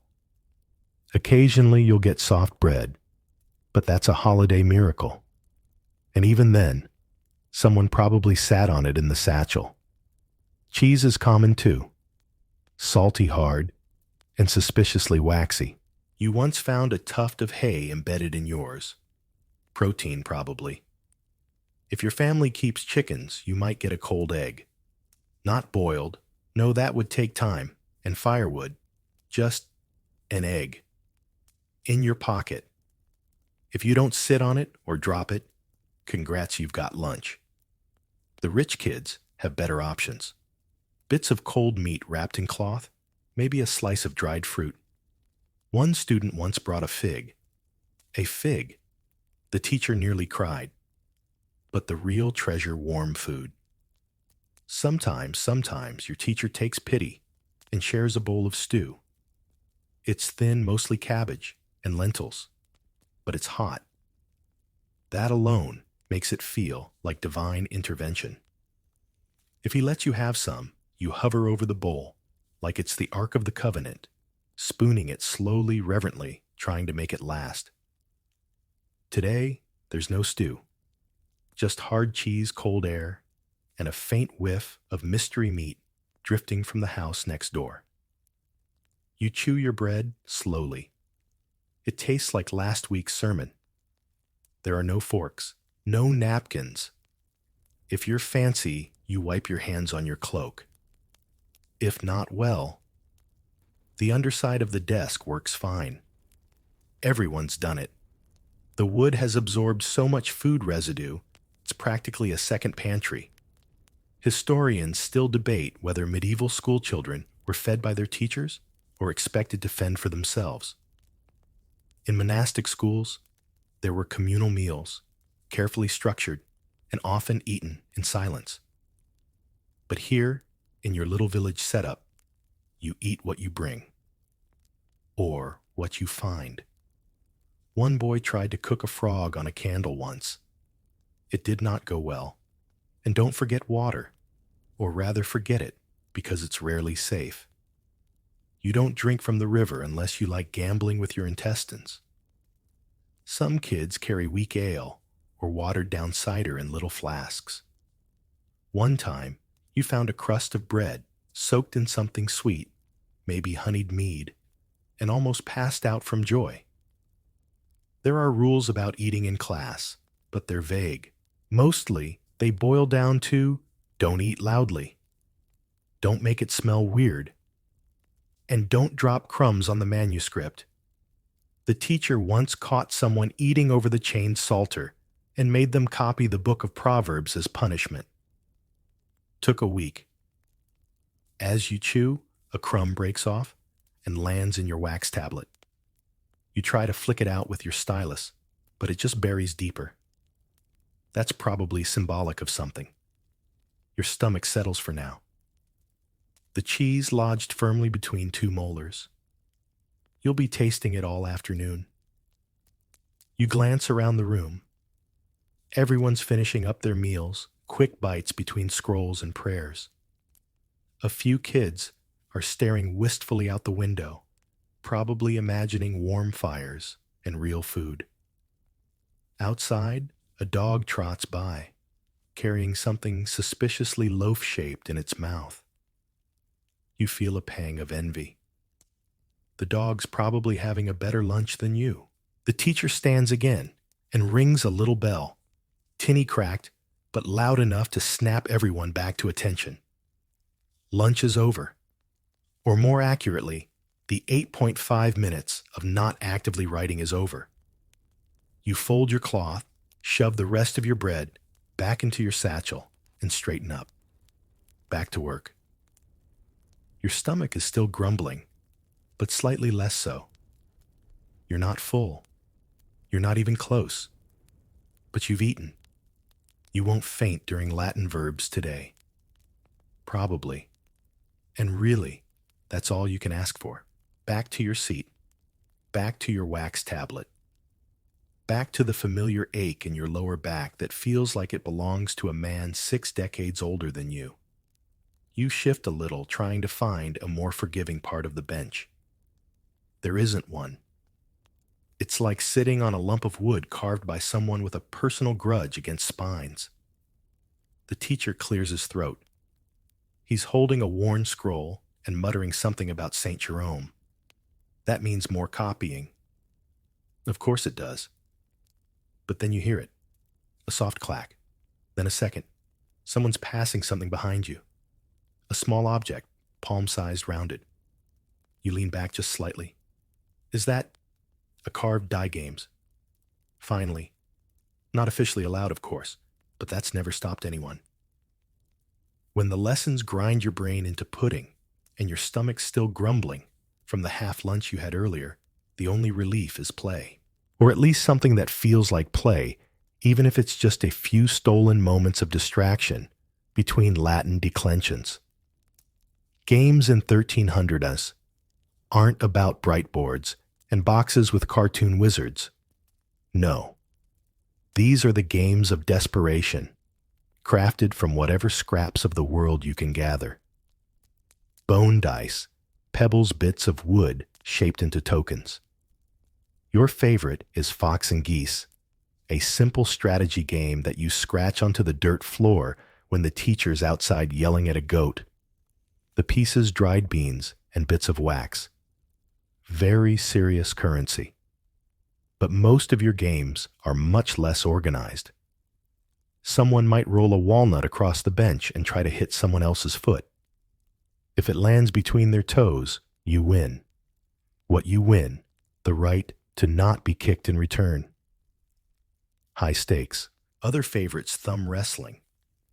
Those stylish sore hands make that risky coin flipping, if anyone has a coin, or whispering absurd fake facts into each other's ears until someone bursts out laughing and earns the wrath of the cane. Today, it's dice. Carved from bone, probably sheep. Smoothed from use corners worn down. Not much of a gamble, unless someone has something to bet. Bits of bread, crust a stick of charcoal, even a button if they're feeling bold. You once saw someone bet ink, real ink. Lost it too. The teacher found out when his next assignment was written in soot and tears. You remember playing Jack-o'-bones last month with a few others after class. It's like jacks, but with actual knuckle bones from a pig. You bounce a stone, grab as many bones as you can before it lands again. Simple, noisy, and great for driving the teacher completely mad. Sometimes, when the weather is kind, and that's rare, you get to go outside. Not for recess, not officially, just airing out, or spiritual reflection, depending on how the teacher frames it. That's when the real games happen. Tag, of course, though, it's called different things in different villages. Wrestling. Mudfoot, which is just two kids trying to trip each other into the same hole until someone cries, mercy. Once you played Saints and Sinners, a weird chant-based game where one person is the devil, another, the bishop, and everyone else is in danger of being converted or damned by touch. It got banned after someone shouted, "You'll burn," too enthusiastically and scared a monk walking past. Historians say children in the Middle Ages had a surprising number of games. And that's true. But don't imagine organized fun. No one's blowing a whistle or handing out equipment. You make do. A ball. Stuff a pig's bladder and tie it shut. A hoop, old barrel ring. Dolls. Bits of rag tied with string. The girl who sits near the front has one, a tiny saint with charcoal dots for eyes. She says it's Saint Agnes, but someone once swore they saw her feeding it soup. Sometimes, in rare moments when the teacher is too tired to care, you and your classmates pass time by reciting rhymed riddles. Weird sing-songy things passed down from older siblings and drunk uncles. Like I stand tall, yet I fall. I hold thoughts, but know none at all. What am I? It's a book. Probably. Or a teacher, if you're feeling brave. Games don't just help pass time. They keep you sane. When your lessons are repetitive, your hands hurt, and you haven't felt warm since August, a little mischief becomes medicine. Of course, there are consequences. A dropped die can roll the wrong way and catch the teacher's eye. You've seen a game end with someone eating their own wax stylus, not because they lost, because they were trying to hide it. Once someone tried to start a card game. Real cards. Poorly drawn, but clearly meant to represent knights, monks, and sinners. That got very banned. The church doesn't exactly love anything that smells of gambling, even if it's just kids flipping parchment squares. Idle hands, the teacher said, draw idle devils. So now you stick to safer games. Quick ones. Silent ones. The kind where you can pretend you're still working if someone walks past. Right now, you slip your hand behind your back and feel the warm curve of a die pressed into your palm. You give it a shake, roll it into your sleeve, and peek. A 5. You win. The boy across from you nods once discreetly. He slides over the bet, a dried apple core. You'll treasure that later. Then the teacher stands. A heavy sigh escapes him. He's picked up the cane, not in anger, just habit, and starts pacing again. Games are over. The room returns to its usual murmur of scratching quills, sniffles, and low chants. You tuck the apple core into your satchel like it's gold. Even in a place where silence is sacred and mistakes are punished with birchwood and shame, you've carved out a moment of joy, of mischief, of childhood. And in this cold, chalk-scented world, that's something close to magic.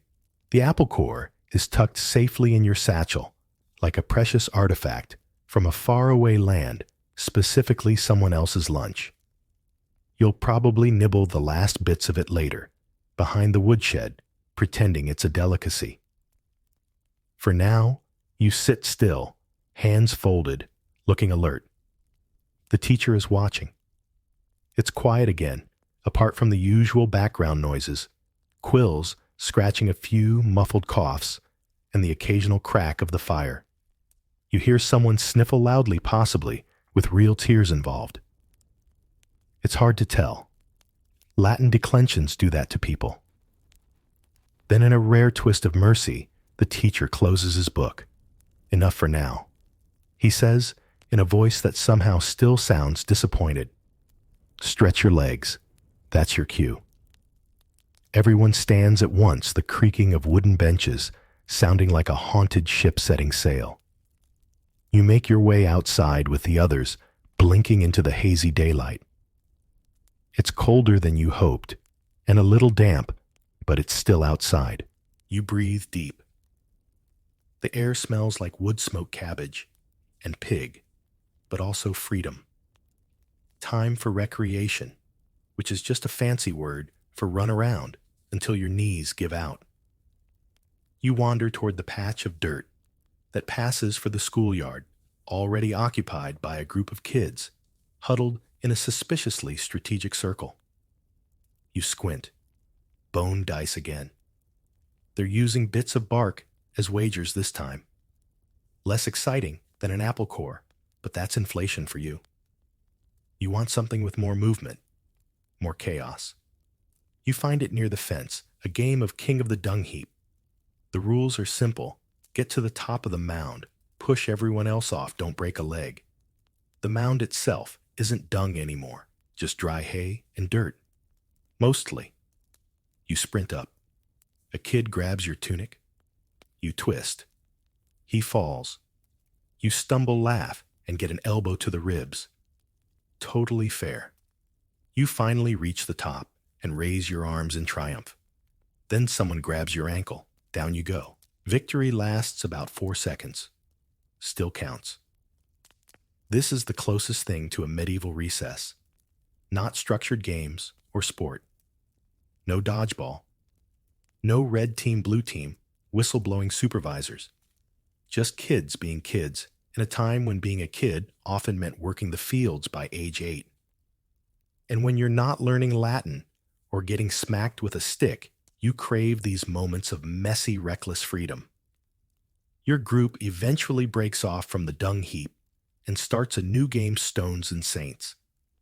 It's like tag, but you have to yell out a saint's name when you're about to get caught. If you hesitate or repeat one, you're smitten by divine judgment and have to fall to the ground dramatically. Today, the saints are running low. Saint Cuthbert, Saint Winifred, Pickleberry. That last one isn't real. But it's funny. You all laugh, and the kid who shouted it gets pelted with pebbles. A well-deserved penance. Not all games are physical. Some are, let's call them, inventive. Like Martyr's Dare, where you challenge each other to hold your hand over a candle for as long as you can. Your record is 4 seconds before you smelled burning wool. Or Salter Roulette, where someone flips to a random verse and you try to make it sound like an insult. Thou preparest a table before me, in the presence of thine ugly face. There's a lot of saints in your games, a lot of pretend miracles.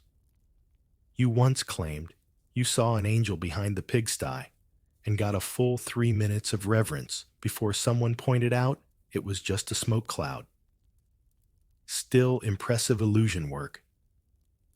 Historians sometimes write about how play was part of learning in medieval times, but you suspect they've never seen a real schoolyard.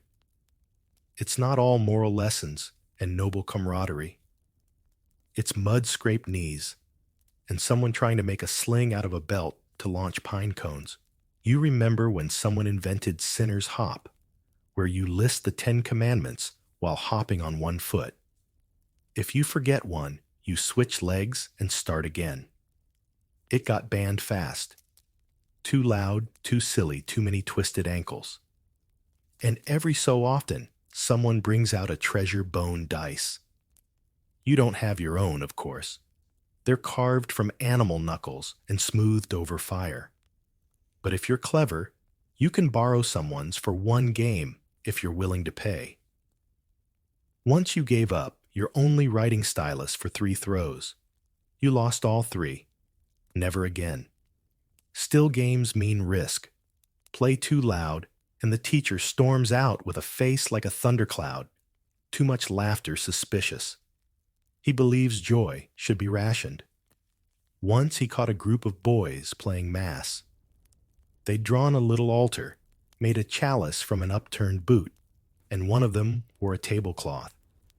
He was furious, claimed it was sacrilege. They had to copy the Book of Psalms for 2 weeks.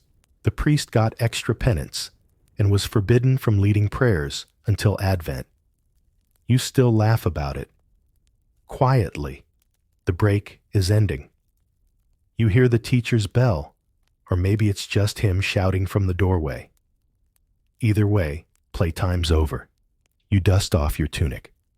Bits of hay stick to your sleeve. Your knees are damp. Someone shoved a pine cone in your satchel as a joke. You leave it there. As you walk back inside, you feel lighter. Your fingers are sore, your legs ache, and your face is flushed from the cold. But you smiled. You ran. You won the dung heap for 4 glorious seconds. That counts. Because even in 1300, even with all the chanting and quill snapping and surprise theology pop quizzes, children still find a way to play. And you somehow just might survive another day of school. You're back on the bench knees, still tingling from the game outside, and the memory of being dethroned from the dung heap in full view of your classmates. The classroom smells even smokier now. Someone's cloak must have brushed too close to the fire, and the air is heavy with the dampness clinging to your tunic. But there's no rest for the muddy. Take out your tablets, the teacher says, with all the cheer of a monk reciting funeral rites. Today, we continue with Declinatio Tertia, 3rd declension. Of course, you sigh quietly and pull out your wax tablet, its surface still etched faintly with a drawing from earlier, some kind of goat in a bishop's mitre.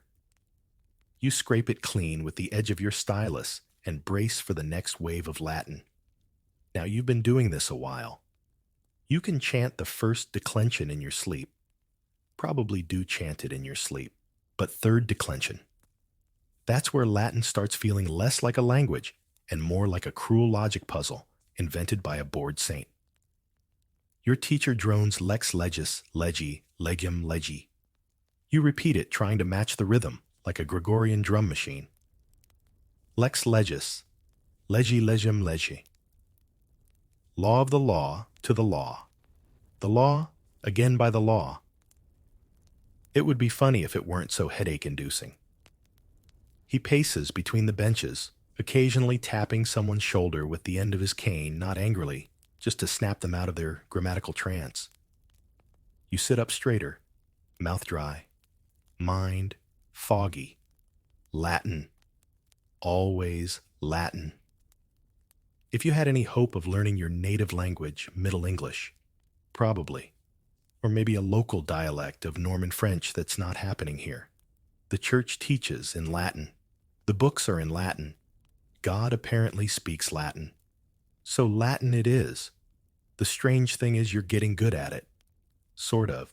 You can't exactly speak it freely, but you can copy a psalm without checking the model every 2 words. You can recite prayers without looking. You even think you understand the difference between the ablative of means and the ablative of cause, though you wouldn't bet your lunch on it. But ask you to write a sentence in English. Forget it. English is the language of your parents, your siblings, the market, and the goat that keeps escaping into the cemetery. But it's not the language of school. Historians still argue whether Latin instruction was really understood by most students, or if it was just a formal ritual mimicry over meaning. You know where you stand. Half the time, you're just repeating syllables with the faint hope that osmosis will do the rest. Still, Latin is the key.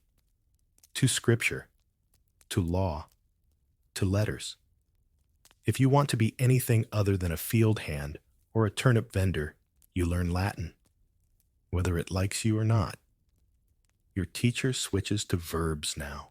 Amo, amas, amat, amamus, amatis, amant. I love you. Love he, she. It loves. We love you all. Love they love. You chant it like a prayer. Or a curse. Maybe both. Then he starts throwing out translations for you to write. The servant loves the Lord. The boy carries the book. The saints fight the devil. You scratch them out in wax, stumbling over the endings. Is it servum dominum amet? Or servus dominum amet? You choose the one that feels less wrong and hope for the best. Latin doesn't stop with grammar. There are the Vulgate readings, the Bible in Latin, the Psalms, the Gospels, the Proverbs. You've copied them so many times you're starting to dream in verses. Then come the Proverbs and moral phrases. Little sayings meant to be both linguistic drills and spiritual lessons. Like, silentium est aureum. Silence is golden. Or, laborare est orare. To work is to pray. You've tried repeating that one when you're scrubbing ink out of your tunic. Doesn't help much. Still, there are moments when the language clicks. A line from a psalm suddenly makes sense. A phrase in a chant glows with new meaning. And for a second, just a second, it feels like you're part of something ancient and grand and wise. Then your stylus slips, and you carve a long scratch across your wax, and your teacher sighs loudly from the corner. Back to reality. You glance around the room. Most students are just as lost as you. A few are secretly whispering conjugations to themselves. One boy is doodling what looks like a dancing devil wearing a mitre. Again, probably symbolic. The girl in the front. She's flying through her lines. Her grammar is terrifying.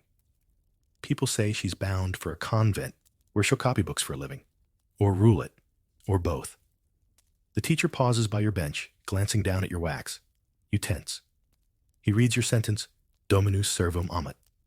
He grunts. Not terrible. He moves on. You exhale. Then he claps once. Recitation? No. Yes. You stand. The class quiets. He gives you a line in Latin, and you're supposed to translate it. Magister discipulum verberat. You stare. The master, the student, verberat. You clear your throat. The teacher disciplines the student. Technically correct, but you know the real meaning. Everyone does. Verberat means beats, as in with a stick. Your classmates snicker. You sit down slowly, cheeks burning. Later he gives you a copying assignment, one full page of declensions. You set your stylus to the wax hands aching and begin again. Latin is brutal, but it's survival. It's the way into monasteries' clerical positions, scribal work. It's power packed into declensions and conjugations. You may not love Latin, but you do amare surviving. The candles burn lower, their wax creeping like sleepy molasses down the sides, and the teacher is still talking.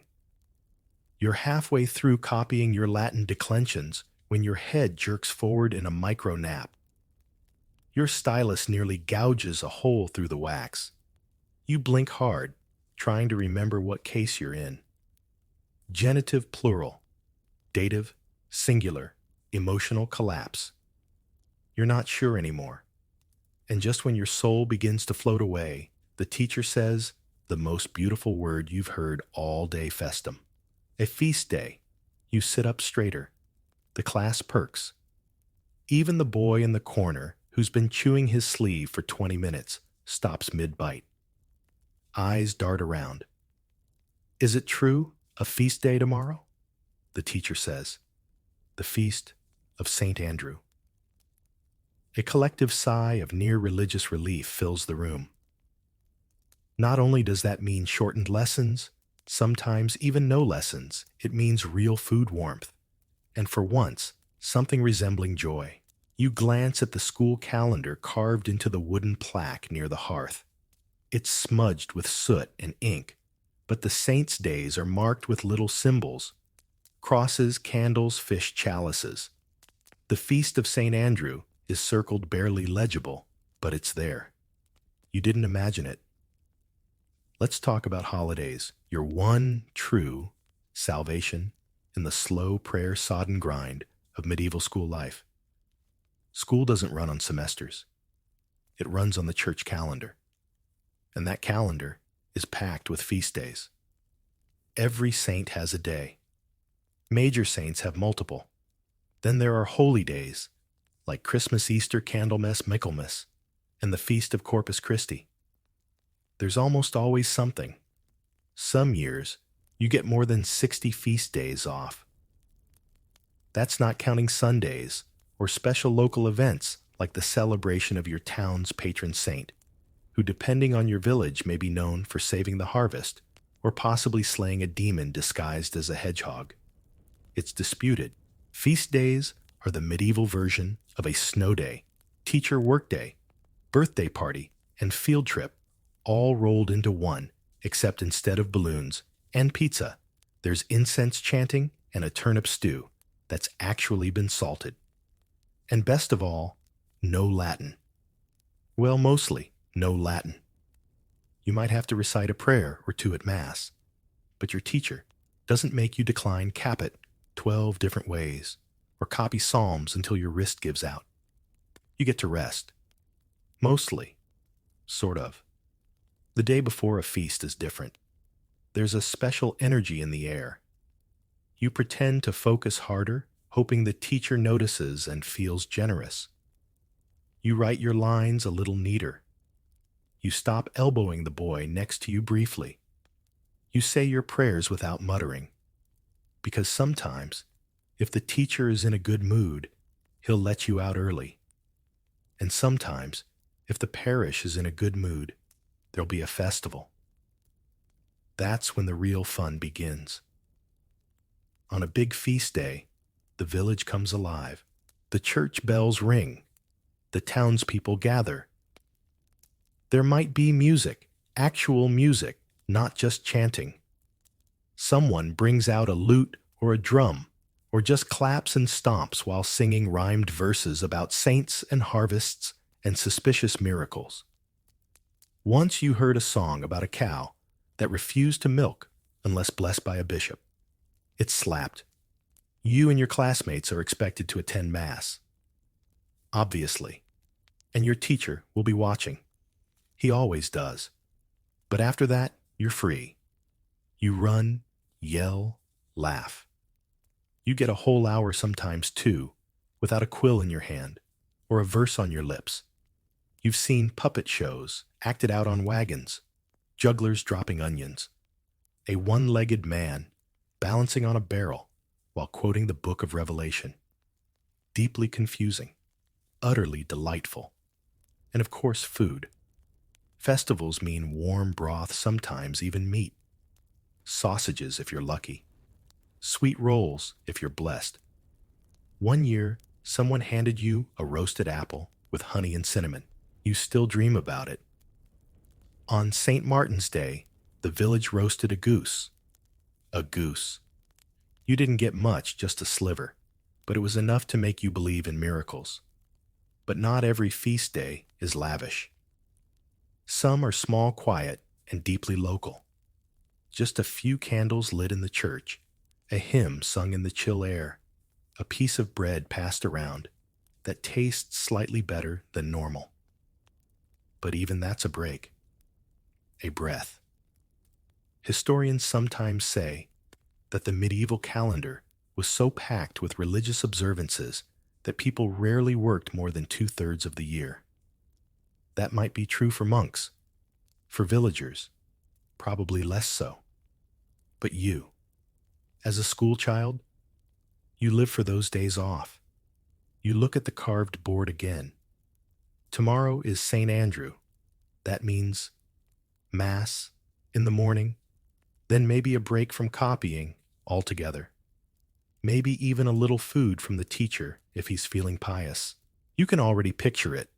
No chanting, no verb, conjugations, no confusing grammar about ablative absolute. Just light warmth and the sound of the bell ringing. Not for a lesson, but for celebration. One boy in the back asks too eagerly, "Will we have sweetbread tomorrow?" The teacher narrows his eyes. "Only if you remember your psalm verses." Ah, right. So it's still a trap, but a pleasant one. You take a deep breath and return to your copying. Your fingers are tired. Your stylus is dull. But you're already thinking about tomorrow's feast, about warm bread and candlelight, about songs and smirks, and slipping away from the teacher's watch for a few precious minutes. You copy the next verse. Laetatis sum in his quae dicta sunt mihi. I rejoiced when they said to me. And you do rejoice. Because tomorrow, for once, school pauses. The saints take over. The sky opens. And for a little while, just a little while, learning gives way to living. The next morning, you rise with a purpose, an actual purpose.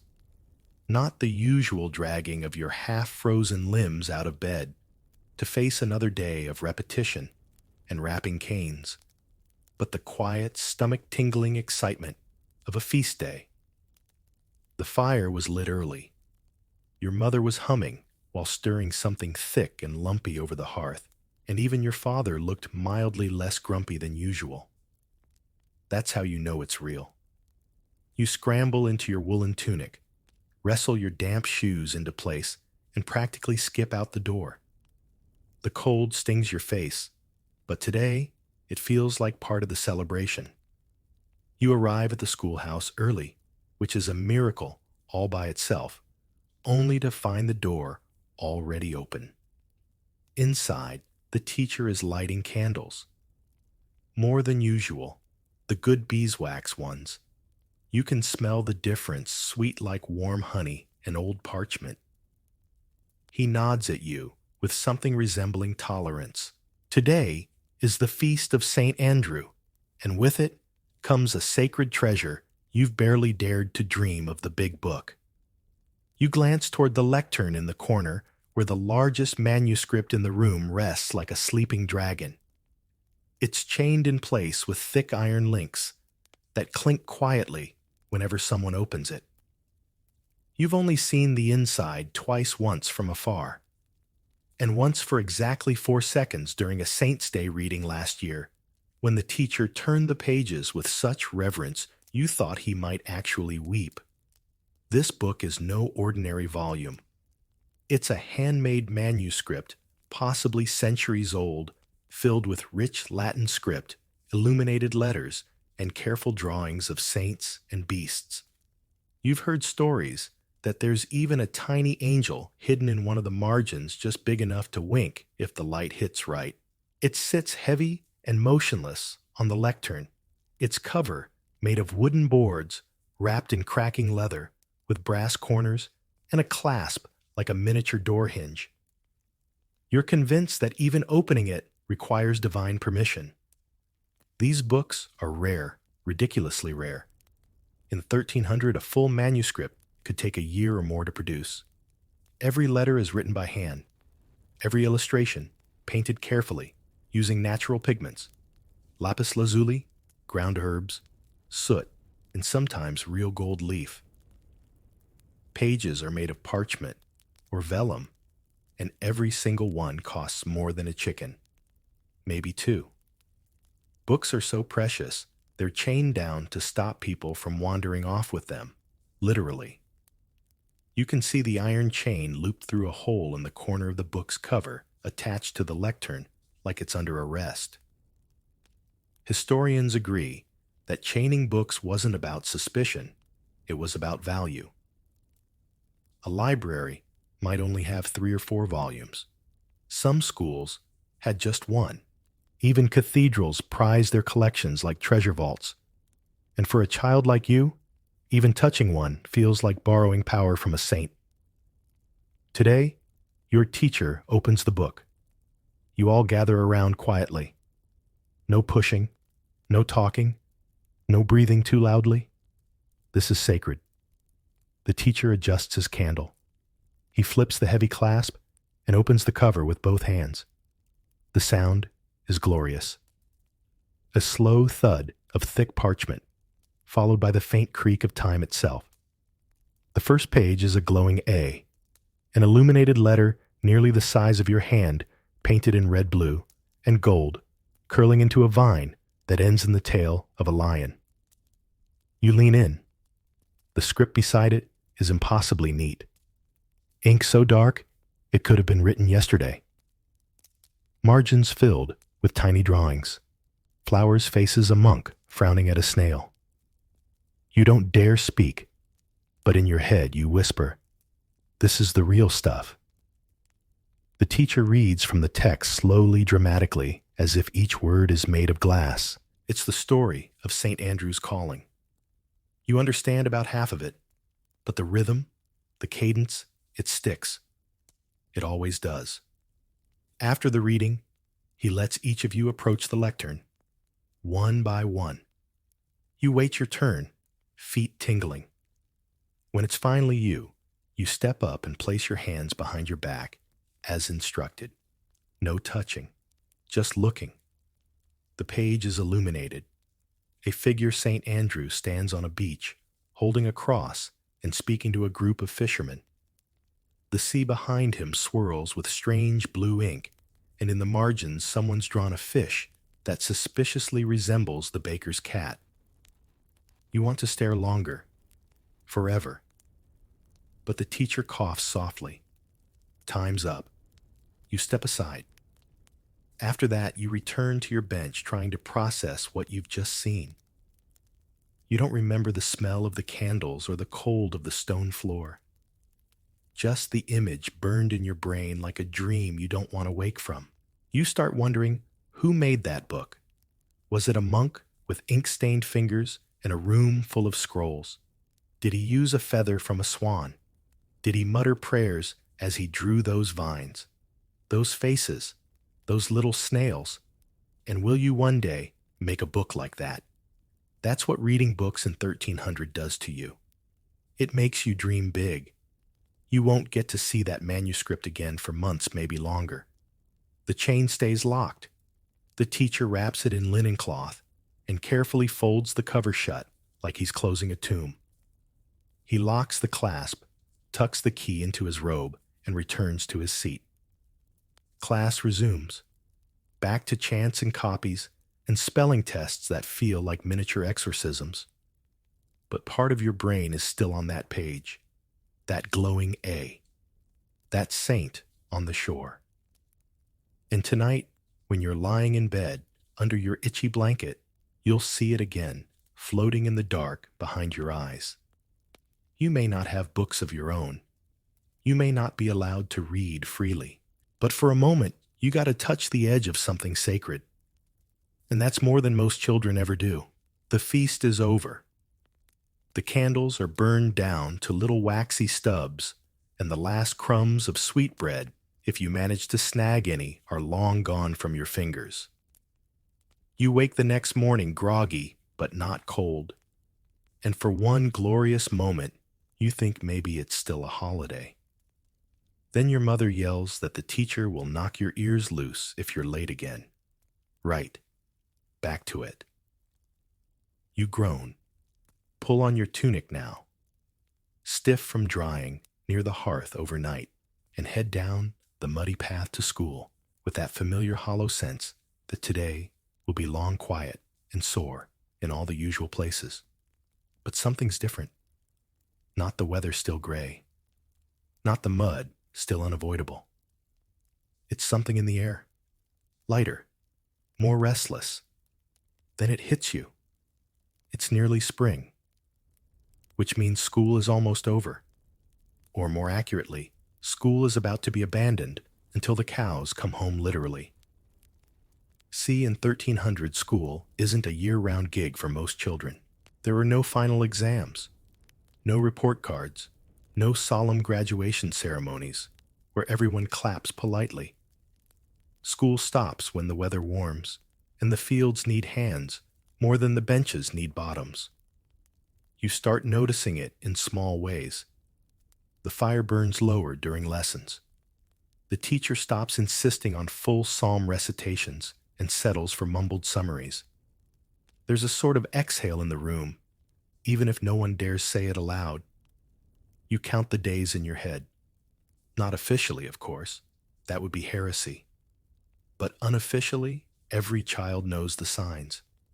The thawed dirt, the bleating of restless lambs, the smell of grass under all the manure. The calendar may still list saint days, but you're now eyeing planting season. It's a rite of passage in itself. Some students will simply vanish. One day, they're there copying the Gospel of John. The next, they're knee-deep in the barley field trying not to trample seedlings. No formal goodbyes, just gone. You ask where they are, and the teacher shrugs. In the fields. That's the answer. Sometimes temporary, sometimes not. You'll miss a few. Not all. The boy who once farted during Lent readings, he can go. But most of your classmates aren't scholars. They're sons and daughters of farmers, millers, brewers. School was a winter distraction, a place to stay dry-ish, and maybe pick up enough Latin to get through Mass without faking it too hard. Now their families need them more than the Psalter does. And you don't know. You might stay. The teacher says you show promise, which is what he calls you when you write in a straight line and don't eat your ink. You could stay. But your father has been dropping more hints lately. That field won't plow itself. You're not too good to lift a bucket. No one ever fed a family with a wax tablet. You try to push the thoughts aside as you scratch another verse into the wax et lux perpetua luceat eyes. Let perpetual light shine upon them. Fitting. The teacher, too, is shifting into end-of-season mode. He's still strict, but there's less yelling. His cane comes out a little slower. Sometimes he even sits through an entire lesson without once threatening anyone with hellfire. You think he's tired. Or maybe he's counting the days, too. You overhear him once talking to the village priest, mumbling about retreating to the monastery for Lent. You imagine him there, drinking warm broth and copying texts in silence, while you're at home getting blisters from digging up potatoes that don't want to be found. Historians still debate whether schooling in this era had formal end dates. The truth is, it varied wildly. Cathedral schools in big cities ran on more consistent timetables. But village schools like yours, they bowed to the seasons, when the fields called the classrooms emptied. And it's not just farming. There are fairs coming, pilgrims passing through. A cousin of yours is apprenticing with a cooper he left last week and now spends his days hammering wood and making barrels. You envy him. A little. Because if you don't leave school now, you might never. That's the twist. Some kids just stop coming in spring and never return. Not after summer, not after the harvest, not ever. They grow up. They get strong. They get busy. The next time you see them, they're walking through the village with calloused hands and a donkey to their name. Sometimes they look right past you. And sometimes, you're the one who doesn't return. You start watching your classmates a little differently. The boy who draws saints with suspiciously long noses probably won't be here next winter. The girl who never forgets a psalm. Her family's sending her to the convent. And the quiet one who always sits near the fire. He said his uncle wants him to learn leatherwork. Everyone has a path. School was just a brief detour. You wonder where you're going. One morning, you arrive to find 3 empty seats. No explanation. No candles lit for them. The teacher doesn't even mention it. You just keep chanting Credo in Unum Deum. I believe in one God. You write. You copy. You pretend not to notice the classroom getting quieter. There's a comfort in the routine even as it falls apart. The scratching of quills, the flicker of the fire, the slow chanting of prayers you only half understand. It's the rhythm of your days, and it's slipping away one voice at a time. And you don't know whether you'll be here tomorrow, or next week, or next season. Maybe you'll be carrying a sack of grain to market. Maybe you'll be swinging a hoe through the fields. Maybe you'll still be here, copying, chanting, dreaming, until the season decides otherwise. You don't see them go. They're just gone. One day, the bench beside you is warm with the weight of another student's body, doodling in the wax, whispering questionable Latin puns under their breath, and the next, it's cold and silent. The teacher doesn't mention their name. No roll call, no ceremony, no farewell speech, with teary goodbyes and nostalgic memories of that time they smeared ink all over their face and claimed divine inspiration. They've gone down another path, literally. Because here in 1300 school is temporary for most. Childhood is a brief window between being small enough to nap under the table and being large enough to carry a bucket. Education is a candle you hold for a season, if you're lucky, before the wind of reality blows it out.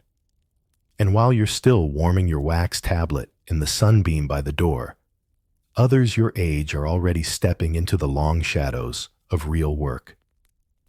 You see them around town, the shepherd boys barely older than you, leading flocks out past the village hedges with nothing but a crooked stick and a slightly deranged sheepdog.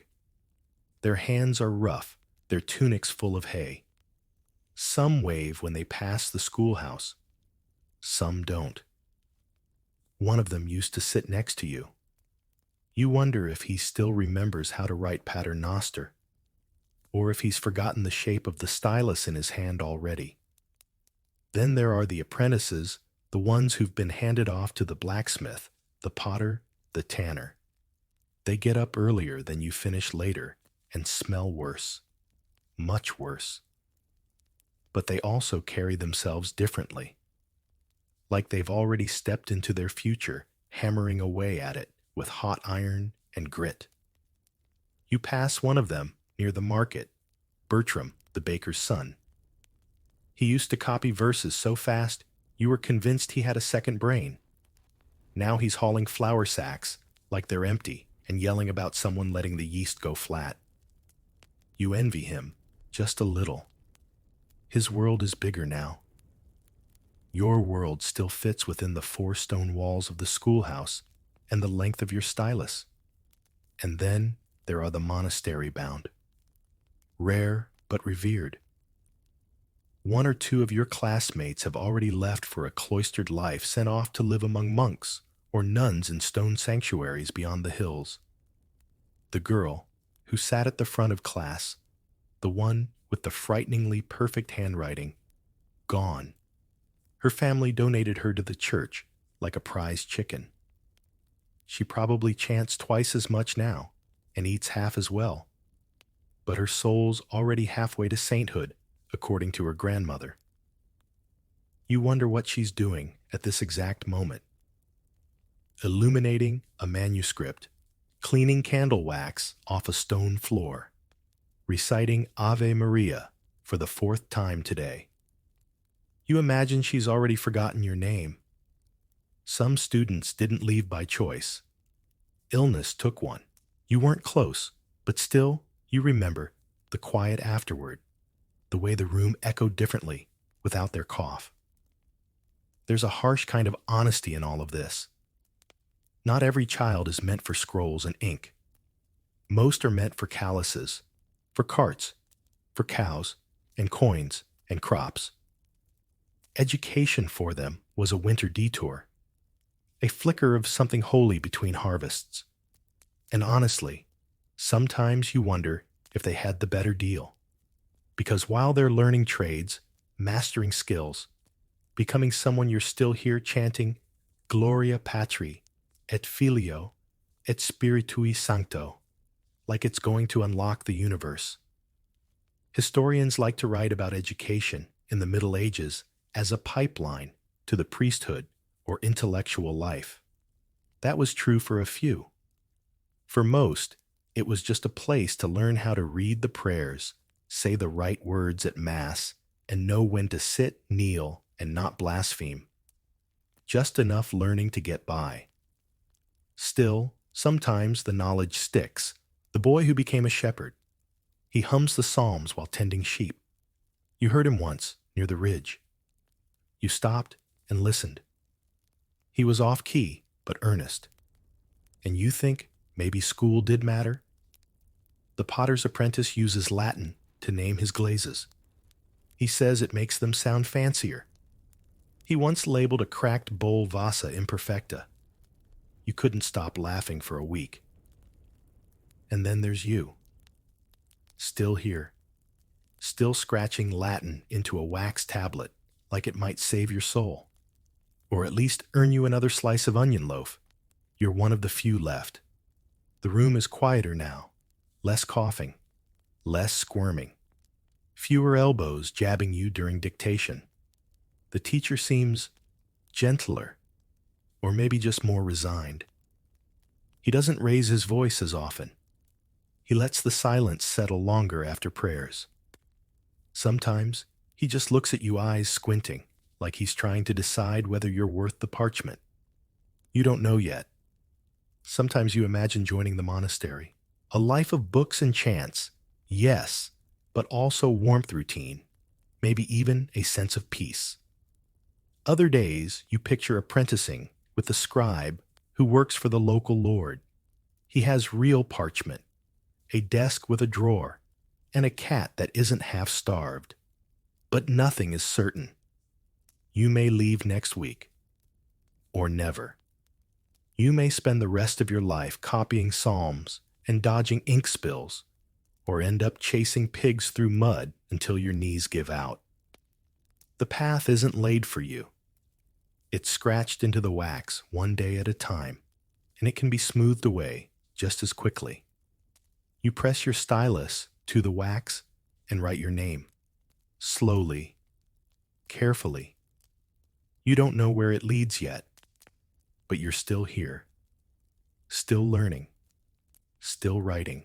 The schoolroom is quieter now. Too quiet. There are only 4 of you left, and most days, the echo in the room is louder than the voices. The fire crackles lazily, barely keeping the chill from sinking into your bones, and your stylus makes soft scratching sounds in the wax like a beetle crawling over bark. You pause your writing and listen. Creaks. Sniffles. The distant clang of a blacksmith's hammer. Somewhere out there, someone is working, probably doing something that doesn't involve chanting the same 4 Latin prayers until their tongue goes numb. Lucky them. You've grown used to the routine rise and the cold walk through the muck-scratch letters in wax recite until your voice gives out, avoid punishment, repeat. But there are other things too, subtler things. Things that fill in the background, like the scent of old tallow and the permanent dampness clinging to your cloak. The smells, the sounds, and the strange superstitions of school life. Let's start with the smells, shall we? If education had a signature scent in 1300, it would be equal parts moldy parchment, wet wool, ink vinegar, and on a good day, a whiff of baked turnip. The bad days smell like a damp dog slept under your bench and died. You've learned to stop noticing. The fire helps sometimes, but more often, It just makes the air thick with smoke. You're used to blinking through haze, your eyes stinging as the tallow candles sputter next to your cheek. The smoke settles into your tunic, your hair, your wax tablet. It's like being embalmed in education. And then there are the sounds. Not just the chanting. Though yes, that's always there. You hear Latin phrases in your dreams, now falling from the sky, like hailstones. Et in secula saculorum. It would be comforting if it didn't mean forever and ever. Which is also how long you feel like you've been sitting on this bench. But underneath the prayers and mutterings are the real sounds of medieval schooling. The constant drip from a leak in the far wall that no one can be bothered to fix. The sharp snap of a quill cracking mid-word, followed by quiet despair. The rhythmic scratch of styluses carving mistakes into wax only to be wiped away seconds later. The dry cough of the boy near the window who seems to be turning into a scarecrow. The faint creak of the teacher's chair, which sounds uncannily like a dying goose every time he leans back. Every now and then, you hear something that doesn't belong, a dog barking outside. The church bell tolling. Once, a donkey screamed during a recitation of the Beatitudes. You're pretty sure that was a sign from God, but no one else blinked. Then there's the real spice of school life superstition. The medieval world is soaked in it, and school is no exception. Your classroom may be about learning, but it's also a breeding ground for the weird and the mystical. Because let's face it, when your ink is made from tree tumors and your best writing tool is a goose feather, things are already a little magical. You and your classmates whisper about the wax tablet that cursed a boy's handwriting after he used it on a Sunday. The quill made from a black rooster's feather that supposedly makes you write twice as fast. It doesn't, but the placebo effect is strong. The corner of the room that always feels cold, no matter how close the fire burns. One boy swears it's haunted by a dead monk who got stuck on a grammar exercise. The belief that smudging ink during a prayer copy invites bad luck, or at least 3 extra verses of punishment. The ink pot that once tipped over and formed the shape of a saint's face, or a fish, depends who you ask. You once brought a pebble from the river to class, smooth and white, said to keep demons from making your hand shake while writing. The teacher took one look and threw it into the fire. Only God steadies your hand, he said. Still, your quill didn't splatter ink that day. Coincidence? Historians tend to gloss over this side of education. Like kids in 1300 were rational little monks who never whispered nonsense. But they did. You do. Because when your life is ruled by chanting and candles, a few extra beliefs creep in. There's one about the teacher himself. The older boys say he never eats during the day, that he draws strength from the texts he copies, that he once lit a candle just by whispering a Latin verse. You've seen him fall asleep mid-prayer, drool on his own manuscript, and wake up quoting Cicero. Supernatural, maybe, or just sleep-deprived. But still, there's that one lesson the day the fire refused to light until he recited Psalm 46. No one talks about it, but no one forgets it either. You shift in your seat as another drop of water lands nearby. Plink. That leak's getting worse. You hope it doesn't reach your parchment. Last time it did, someone swore the ink ran in the shape of the devil's tail. It looked more like a worm, but who's counting your stylus slips and scratches a crooked V into your tablet? You rub it out, muttering something about Saint Dymphna. She's for mental clarity, supposedly. You're going to need her. Outside, the wind howls through a crack in the stone wall. Someone's chanting under their breath. You're not sure if it's Latin or just humming, but the tone is low, steady, and vaguely unsettling. Still, there's comfort in the weirdness, in the routine, in the faint smell of smoke, the ever-present buzz of whispered prayers, and the feeling that somewhere between the ink blots and ink curses, you might actually be learning something, even if you're not sure what. You write another line, pause, whisper a phrase under your breath, just in case it helps. Then scratch it out, just to be safe. The bench creaks as you shift again, trying to find a position where your legs don't feel like they've been turned to wood, and your back doesn't make that crunchy sound every time you breathe too deeply. You stretch a little stealthily and glance up at the high soot-streaked ceiling beams. You can just barely see where someone carved a tiny cross into the wood. No one knows who did it. Maybe a student from years ago. Maybe a teacher. Maybe someone praying for the courage to get through another hour of grammar. You lower your eyes to your tablet. Another verse. Another line. The fires burn down to coals now, and the smoke curls in gentle ribbons toward the hole in the ceiling. Outside, the wind's picked up again. It whistles softly, brushing past the edges of the stone windows like a reminder that there's a whole world waiting beyond this schoolroom. And yet here you are, still here, still learning, still surviving.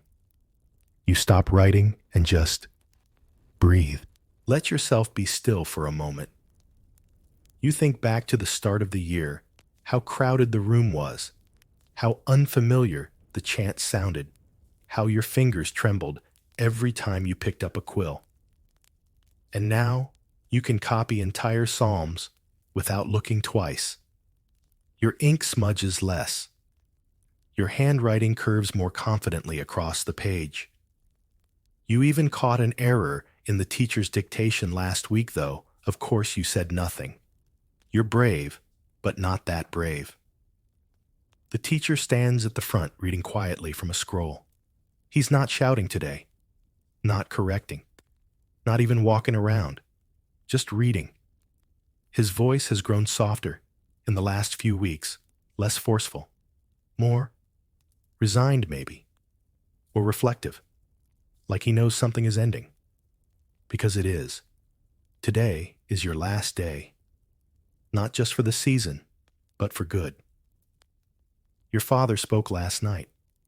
There's too much work on the farm, too few hands, and you're old enough now to help properly, not just gathering firewood or chasing chickens. Real work, heavy work. You nod along, remembering. You didn't argue, not really. You knew this day was coming. Everyone's day comes eventually. And now here it is. Your teacher knows too. He didn't say much, just looked at you a little longer than usual when you walked in this morning. Maybe trying to remember how small you looked that first week. Maybe trying to picture you behind a plow instead of a parchment. There's no ceremony, no bell tolling, no benediction. Just a normal day. But for you, every moment feels like a bookmark sliding into the final page. You glance around the room. Only 2 other students remain. One of them is dozing slightly, head-bobbing like a chicken. The other is quietly mouthing Latin verbs under his breath, lips moving in perfect rhythm with the teacher's cadence. You want to remember this. Not just the bench and the wax and the dust that never leaves, but the feeling of having learned something hard, the feeling of surviving something boring, strange, and at times painful, and still carrying something away from it. You remember the time your quill broke mid-word and you nearly cried. The time you chanted an entire psalm by heart and the teacher actually nodded. The time you laughed so hard during lunch that you spat onion onto your own parchment. These are yours now. You write one final line, not from the lesson, not from dictation. Just one simple sentence carved into the wax like a little prayer. I was here. You scrape it away a second later. Old habits die hard. But you remember it. When the teacher closes his scroll, the silence feels heavier than usual. He stands slowly, nods once, and dismisses the class with a quiet eat dissodite. Go. Leave. And so you do. You rise, gather your satchel, and walk to the door. You pause for just a second, one hand on the frame. You look back at the smoky fire, the half-lit candles, the wax tablets scattered like relics of tiny battles fought in silence. Then you step outside. The air is fresh, crisp. The clouds are parting above the hills. You hear a rooster crow, a cart rumbling past, and the distant clatter of a blacksmith's hammer. You're not a scholar, not a monk, not a teacher. You're just a child from the year 1300 who spent a season trying to make sense of Latin inkwax and rules. But that counts, because you came, you learned, you lasted. And maybe someday, when your own child picks up a quill or kneels for morning prayers, you'll tell them what it was like, how the benches creaked, how the ink smelled, how the teacher never smiled. But sometimes, if you wrote a line just right, he wouldn't scowl either. And how school, for all its oddness, mattered. Maybe not to everyone, but to you. Just enough. And now, you can rest. Let your breath slow, just a little. Feel the weight of that woolen tunic melt away the scratchy sleeves now softened in memory. The cold of the stone floor beneath your feet fades into something warm and still. Picture yourself walking home for the last time, satchel over your shoulder boots, leaving faint prints in the thawing mud. The sky overhead is streaked with pale gold, and the wind no longer stings, but whispers. Somewhere behind you, the old schoolroom settles into silence, the last candle flickering out. The prayers, the chanting, the scratch of stylus on wax, they all grow quiet. The teacher's voice becomes a memory. The ink-stained desks, the fire, the cold mornings. They drift like smoke. Your path is different now, but the knowledge you carry, no matter how small, glows inside you like a coal. A single Latin phrase, a psalm half remembered, the feel of a quill balanced between your fingers. Let it settle. Let it go. You did well. Now, with the schoolhouse behind you and the stars beginning to show above the trees, it's time to close your eyes. Let the sounds of that old classroom fade, the echo of lessons dimming gently into silence. You are no longer a student. You are no longer waiting for the teacher's cane to tap your shoulder. You are free. You are warm. You are home. And now, as the sky darkens fully and the wind hums low through the fields, let sleep take you. Soft, still, silent,